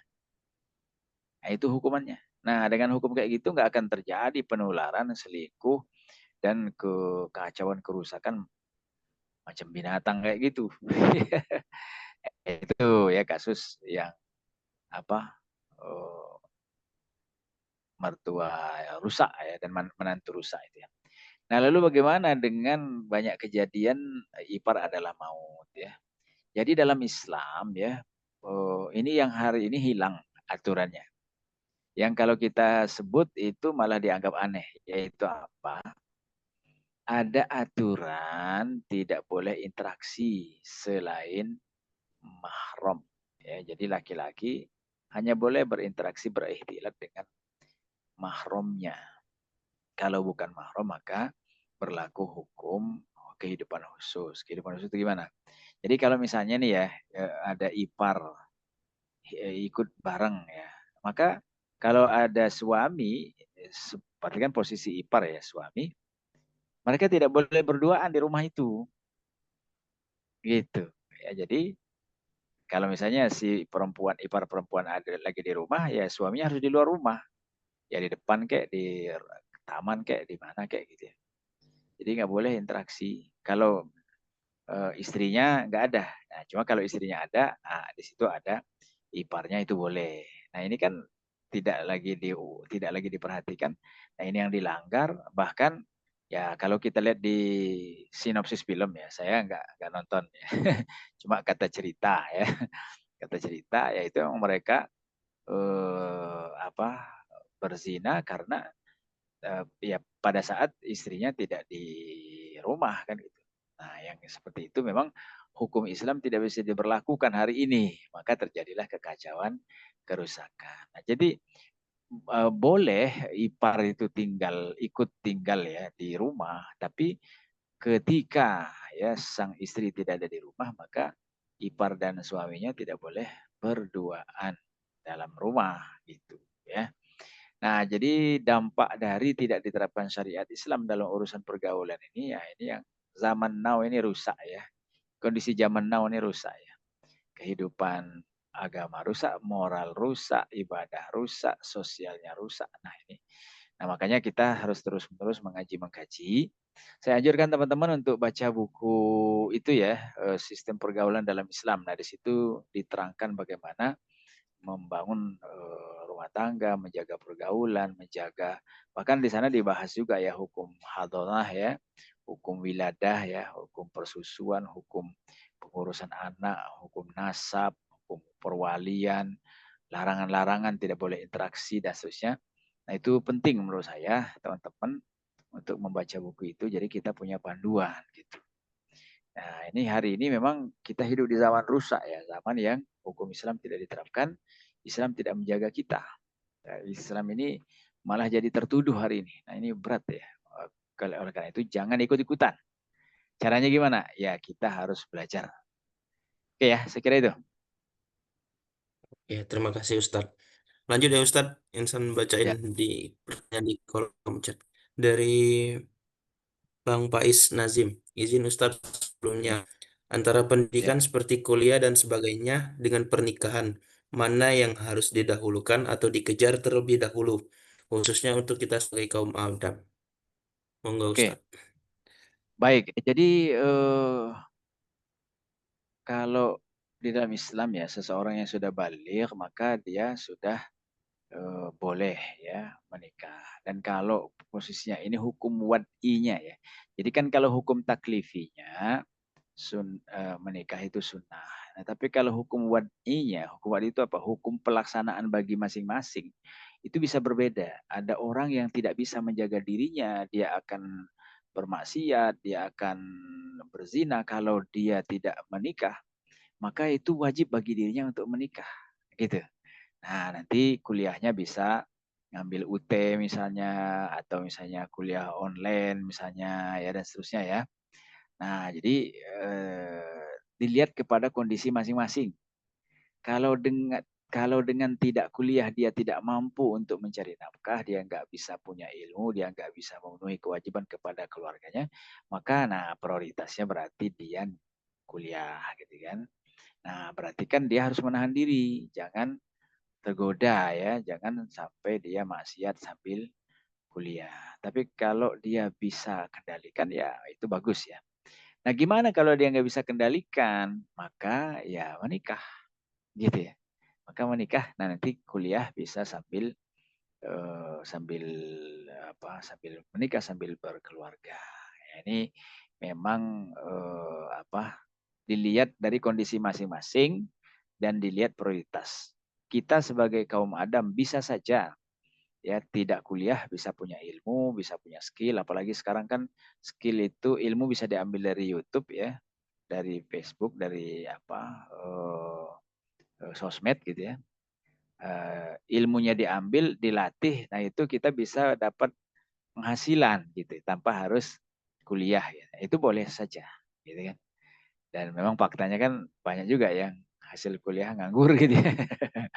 Jadi ini kalau catatannya ya, kalau dia bisa menahan diri, tidak berzina, maka prioritasnya adalah belajar kuliah.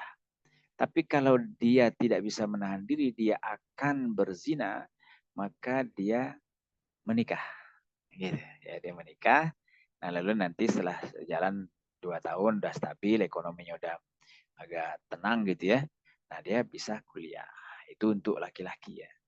Nah, tapi kalau untuk perempuan ya ini hukumnya berbeda ya. Hukum bekerja bagi perempuan itu adalah mubah bekerja ya. Nah, tapi kalau bagi laki-laki kan hukumnya wajib. Maka kalau dia tidak punya ilmu, dia tidak kuliah, dia tidak bisa bekerja, nah maka kuliah itu menjadi wajib ya. Nah, tapi bagi perempuan ya ada hal-hal tertentu yang memang itu menjadi fardu kifayah ya, misalnya nih ya kan, kebutuhan dokter spesialis kandungan perempuan. Nah, ini kan hukum fardu kifayah nih. Nah, lalu nggak ada dokter kandungan perempuan di kota tersebut atau di kecamatan tersebut. Nah, sementara perempuan ini punya kemampuan. Nah, gitu kan. Dan dia juga bisa menahan diri, bisa mengendalikan nafsunya, bisa mengendalikan pergaulannya. Nah, maka prioritasnya dia kuliah. Kuliah kedokteran yang tadi ya, sangat spesifik. Atau misalnya apalagi yang memang sangat spesifik. Tapi kalau itu ilmu-ilmu umum, maka itu kembali ke hukum mubah. Kembali ke hukum mubah. Ya. Jadi kalau hari ini yang fardu kifayah itu paling kedokteran. Yang perempuan ya. Kalau yang lain itu enggak ya. Itu hukumnya mubah saja. Tapi kalau kedokteran itu, apalagi khususnya kedokter kandungan perempuan, itu fardu kifayah. Fardu kifayah itu maksudnya apa? Semua orang di daerah itu berdosa kalau tidak ada yang mengatasi atau memiliki ilmu itu. Seperti itu. Maka itu dia ambil itu, bagi dia itu wajib. Bagi dia itu wajib. Tapi bagi orang yang nggak mampu, ya tetap aja hukumnya biasa-biasa saja. Hukumnya mubah. Ya. Oke, jadi dihadapkan pada prioritas menikah atau kuliah, itu tergantung kondisi masing-masing. Ya. Nah, tapi maksud kondisi masing-masing itu adalah masing-masing itu diukur menurut syariat. Baik syariat secara umum atau syariat pengamalan pribadi masing-masing. Wabil khusus kaitan dengan nikah ini, kalau dia bisa mengendalikan syahwatnya, ya kuliah aja gitu ya. Tapi kalau dia nggak bisa mengendalikan syahwatnya, ya kuliahnya bisa nanti. Oke, saya kira gitu ya. Terima kasih Ustaz. Ya, Selanjutnya ini dari Mbak Dwi yang mau bertanya lagi. ya Assalamualaikum boleh. Mbak Dwi. Jadi bertanyanya, Mana nih? Halo Mbak Dwi, belum ada. Kita, oke. Kok Mbak Ayu? Bentar ya, Mbak Dwi, belum ada. Kita lanjut ke Mbak Ayu dulu ya. Kayaknya Mbak Dwi belum respon ini. Oke. Silakan Mbak Ayu. Bismillahirrahmanirrahim. Sebelumnya izin bertanya, menyambung pertanyaan Kak Faiz tadi kalau nggak salah. Jadi Ustaz, kalau Kak Faiz tadi menanyakan prioritas sama kaum Adam, kalau Ayu itu ingin bertanya eh, ke wanitanya ya, ke kaum Hawa. Gimana kita itu kan kalau laki-laki itu semakin berumur atau dewasa itu kan semakin matang, kayak yang nggak apa-apa belum Ya. nikah. Yang nikah kan kayak dituntut kalau udah berumur tuh kayak apa ya, dianggap dicap kayak gimana kayak gitu kan Ustaz, negatif, lain kayak gitu. Ya. Sedangkan sebagai wanita itu ya kita dikasih pilihan untuk mengutarakan atau mengajak nikah, itu kan memang nggak apa-apa kayak gitu, kita kan punya contoh juga. Tetapi kan nggak semua wanita tuh Ya. sah untuk memulai kayak gitu. Sedangkan kita kita dipertaruhkan dengan umur. Itu gimana? Ya. Baik. Maka dari beberapa pertimbangan yang tadi kita bahas itu ya, maka sertakanlah Allah ya. Minta kepada Allah ya, berdoa yang di waktu-waktu terbaik di jam 3 malam ya, jam 3 menjelang subuh. Minta kepada Allah, lalu di istikharah di doa itu, ya Allah, jika ya kan urusan ini dengan dia baik untukku, dunia akhiratku, masa depanku, keluargaku, keturunanku, mudahkan. Gitu. Ya, maka itu akan menghilangkan kekhawatiran kita karena kita udah serahkan kepada Allah zat yang maha mewakili. Makanya kan di dalam Ali Imran 159 itu kan Allah menyebutkan kan fa idza azamta fatawakkal 'ala Allah. Jika kamu punya keinginan, cita-cita, punya harapan, maka wakilkan, fatawakal 'ala Allah. Wakilkan urusan itu kepada Allah. Nah, jadi teman-teman yang belum mendapatkan pasangan, belum menikah, maka itu istikharah itu adalah satu bentuk tawakal kita kepada Allah. Ya, maka kita kalaupun misalnya nggak jadi gitu dengan seseorang.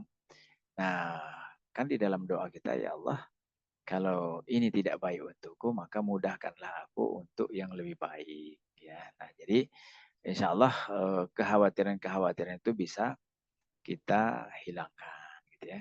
Nah, cuma memang kalau kita mengandalkan kekuatan kita, diri kita, pikiran kita, keahlian kita, ya berat, ya kan? Bisa stres, bisa galau, bahkan bisa bunuh diri gitu. Ngeri ya, tapi jangan ya, nggak begitulah ya. Karena kita paham, makanya pentingnya mengkaji, menguatkan keimanan, menguatkan pemahaman ya. Jadi kalau dalam kondisi memang agak berbeda ya. Kalau laki-laki lewat umur 30 nyantai saja gitu ya. Tapi kalau perempuan kan memang betul gitu, khawatir ya dan segala macam.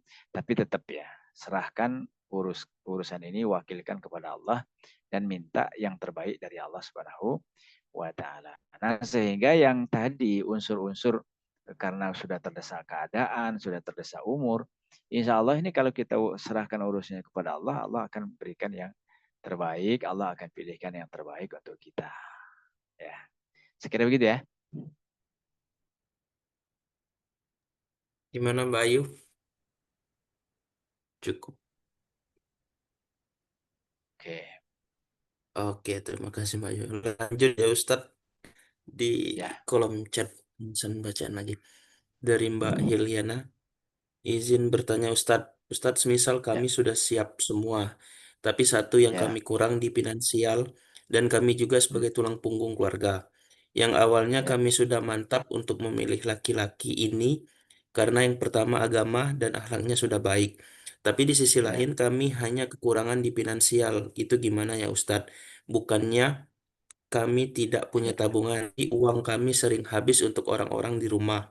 Kami yakin rezeki sudah Allah semua yang atur, tapi terkadang dibuat maju mundur karena keluarga menganggap kami yang menanggung semua nikah. Nanti Ustadz, gimana itu Ustadz? Oke, baik ya. Jadi yang pertama, betul kita harus ada keimanan, keyakinan rezeki itu di tangan Allah ya. Dan yakin juga bahwa Allah akan menolong ya. Nah, yang kedua tentu ini diceritakan ke calon pasangan bahwa kondisinya perempuan sebagai tulang punggung keluarga. Jadi diceritakan ya. Nah, sehingga tidak akan menjadi beban nanti, ya kan? Dan bahkan ya, dia akan membantu. Kalau hari ini atau sekarang dia belum mapan, nah maka ini kan menjadi pemicu semangat dia untuk berusaha lebih kuat, berusaha lebih giat, berusaha lebih cerdas gitu ya, sehingga nanti bisa mengatasi masalah finansial ya. Nah, lalu yang hari ini memang yang juga jadi masalah adalah mungkin pada sisi perayaan ya. Nah, kondisi masyarakat kita kan cenderung memang perayaannya senang yang megah, yang wah gitu kan. Nah, ini menurut saya kita nggak usah memaksakan diri untuk ikut keadaan orang lain, sementara sebenarnya kita tidak dalam posisi yang nyaman dan aman secara finansial gitu ya. Jadi jangan ikutan ya. Nah, ini kan ada beberapa di sosmed ya. Ada yang menikahnya cukup di KUA gitu kan. Cukup beli nasi bungkus 30 ya untuk yang hadir, ya nggak masalah gitu ya. Nah, dan keluarga juga harus diberitahu, diceritakan bahwa menikah itu ya harus sesuai syariat, itu yang harus, itu yang wajib.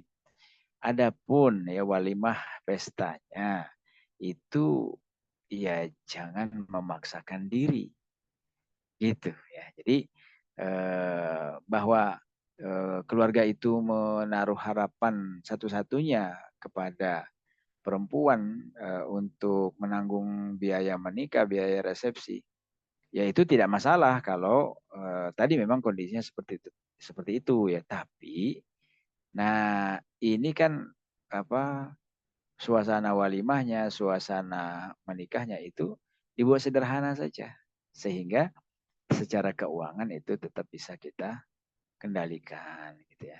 Nah, sekali lagi tidak usah mengikuti kehendak keinginan masyarakat ya. Yang masyarakat itu sebenarnya ya mereka memang pinter dan bisanya kan komentar gitu. Tapi kan mereka nggak bisa menanggung. Kalaupun menolong mungkin hanya di hari H saja. Ngamplopin gitu ya. Ngamplopin. Tapi kehidupan kan harus kita tanggung. Oleh karenanya penting ya bagi kita semua untuk bertindak sesuai syariat, bukan menyesuaikan dengan keadaan sekitar masyarakat adat istiadat. Ya, jadi patokan kita adalah syariat. Nah, kalau selamat menurut syariat, boleh menurut syariat lakukan. Tapi kalau ternyata itu tidak sesuai, ya walaupun menurut orang-orang itu udah biasa, ya tinggalkan. Gitu. Memang resepsi walimah sederhana ini tidak semua orang bisa ya. Nah, tapi kita ya kita yang paling tahu keadaan kita, jadi kita tidak usah memaksakan diri. Menurut saya begitu ya. Oke. Hmm. Ya, terima kasih Ustadz. Ya, Semoga menjawab ya dari Mbak Eliana. Oke, ya. mungkin terakhir dari teman-teman, apakah ada lagi yang ingin ditanyakan atau didiskusikan? Silakan raise hand atau ketik di kolom komentar.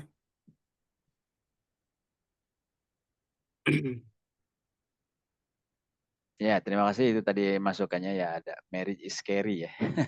Scary. Nikah itu Ustaz, menyeramkan. mungkin sambil menunggu Insan bertanya lagi Ustadz. Ya. Ya, silakan.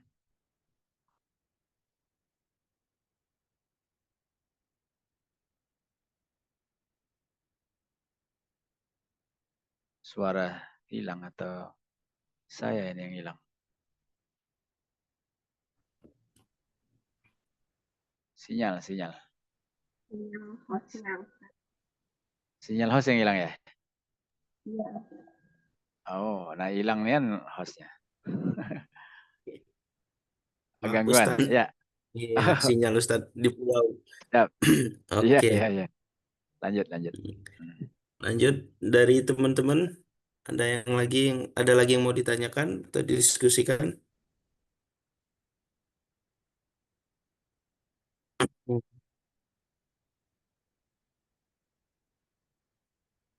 Kalau tidak ada, mungkin pertanyaan terakhir dari saya, Ustadz. Boleh, Ustadz?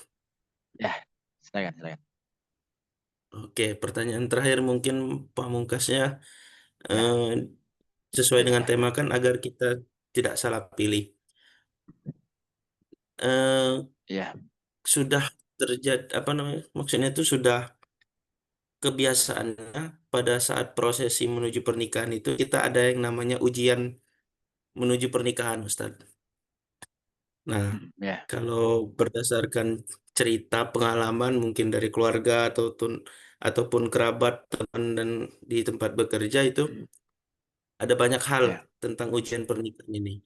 Nah, yang ingin saya Hmm. tanyakan bagaimana cara kita sebagai manusia yang nggak mengetahui tentang hal gaib tadi, apakah Hmm. ini apa namanya?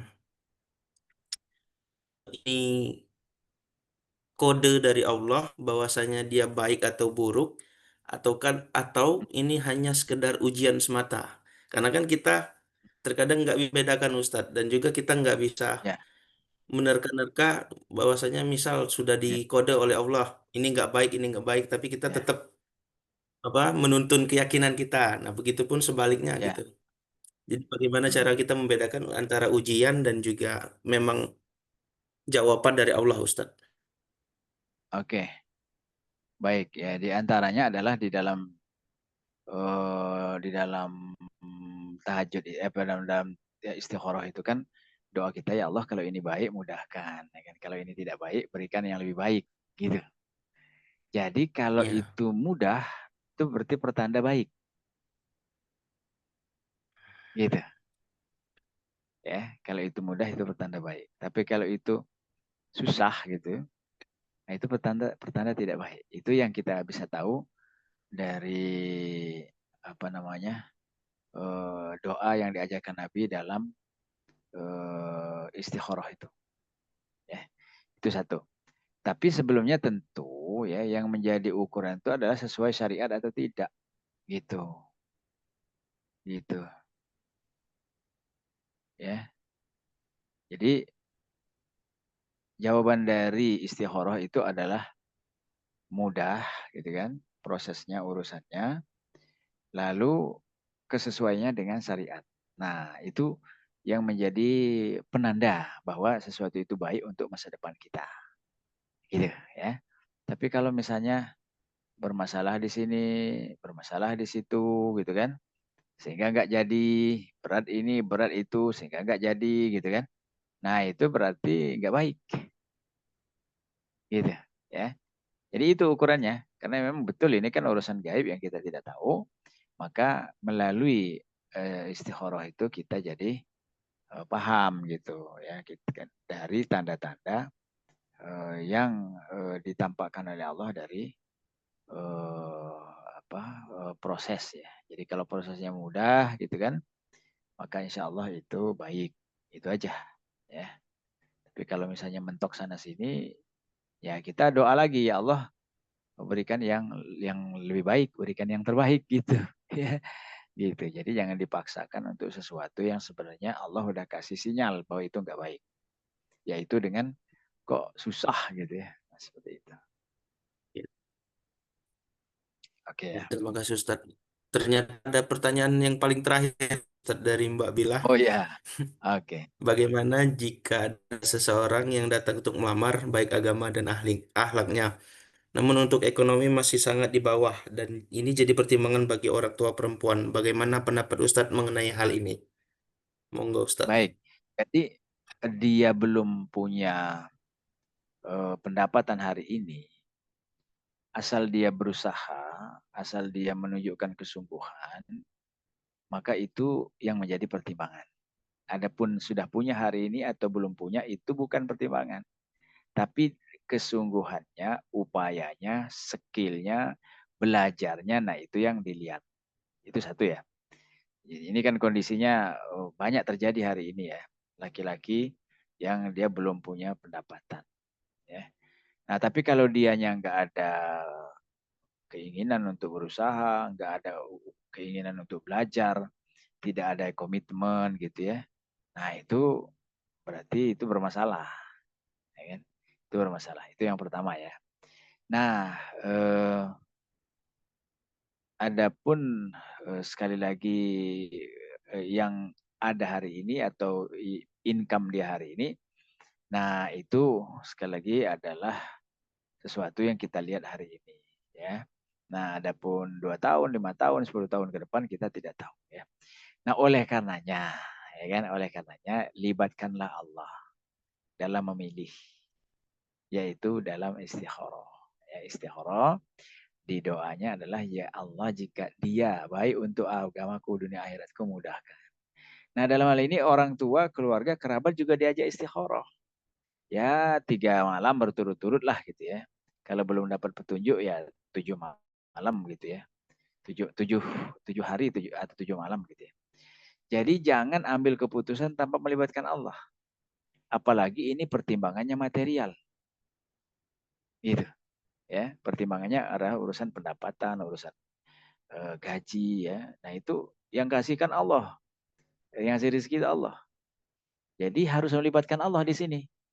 Istikharah ya, jadi anak perempuan istikharah, ayah ibu diajak istikharah, disampaikan bahwa keputusan kita ini untuk sesuatu yang gaib masa depan, maka kita harus melibatkan Allah gitu ya.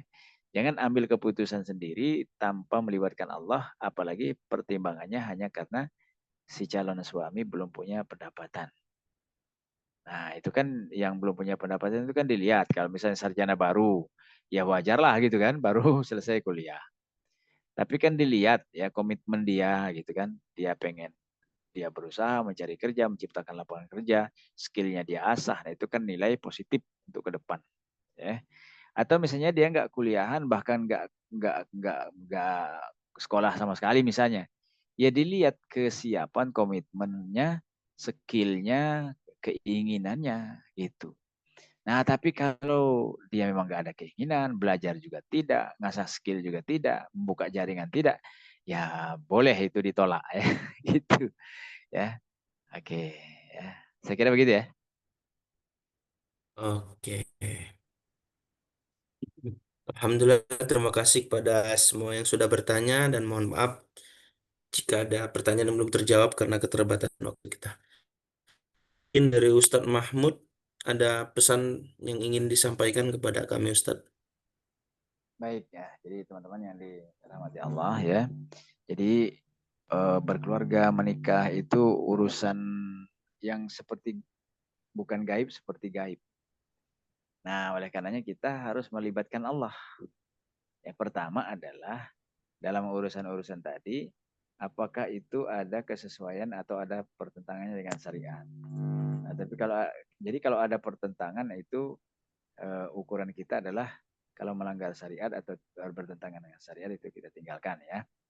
Nah, yang kedua, kita harus melibatkan Allah dalam sholat kita, di doa kita, dalam istikharah kita, dalam tahajud kita, maka minta ya Allah, kalau urusan ini dengan dia baik untuk dunia akhiratku, untuk keluargaku, untuk anak keturunanku ya, untuk masa depan kami bahkan sampai ke akhirat, nah mudahkan, mudahkan. Tapi kalau ini nggak baik, maka berikan jalan keluar yang terbaik, solusi yang terbaik darimu. Nah ini, jadi istikharah ini walaupun hari ini belum jelas nih siapa yang diistikharahi gitu ya. Nah tapi udah boleh kita minta ya Allah apa dalam urusan ini ya aku minta dimudahkan gitu ya seperti itu. Nah sehingga nanti Allah akan berikan kemudahan gitu ya. Nah tapi kalau kita tidak melibatkan Allah, nah itu keputusan kita cenderung salah. Apalagi ngikutin hawa nafsu, apalagi ngikuti pertimbangan-pertimbangan materi. Itu godaan setan. Ya kan? Godaan setan. Nah, kita harus menghindari dan kita harus bertawakal kepada Allah. Ya. Nah, dan tentunya ya yang hari ini banyak kaum muslimin tinggalkan yaitu menjadikan ilmu-ilmu agama itu sebagai patokan dalam mengambil keputusan.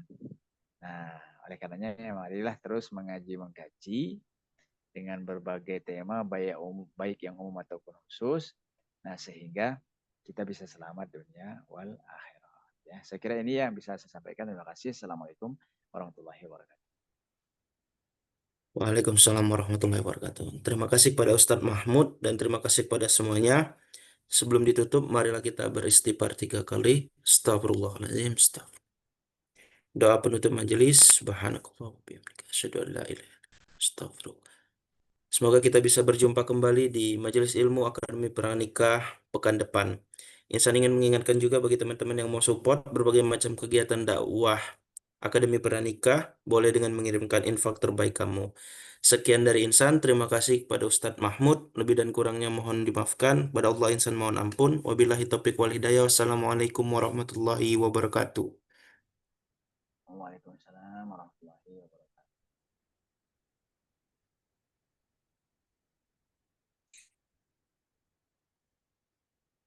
Pamit ya. Assalamualaikum. Ya Ustadz. Waalaikumsalam.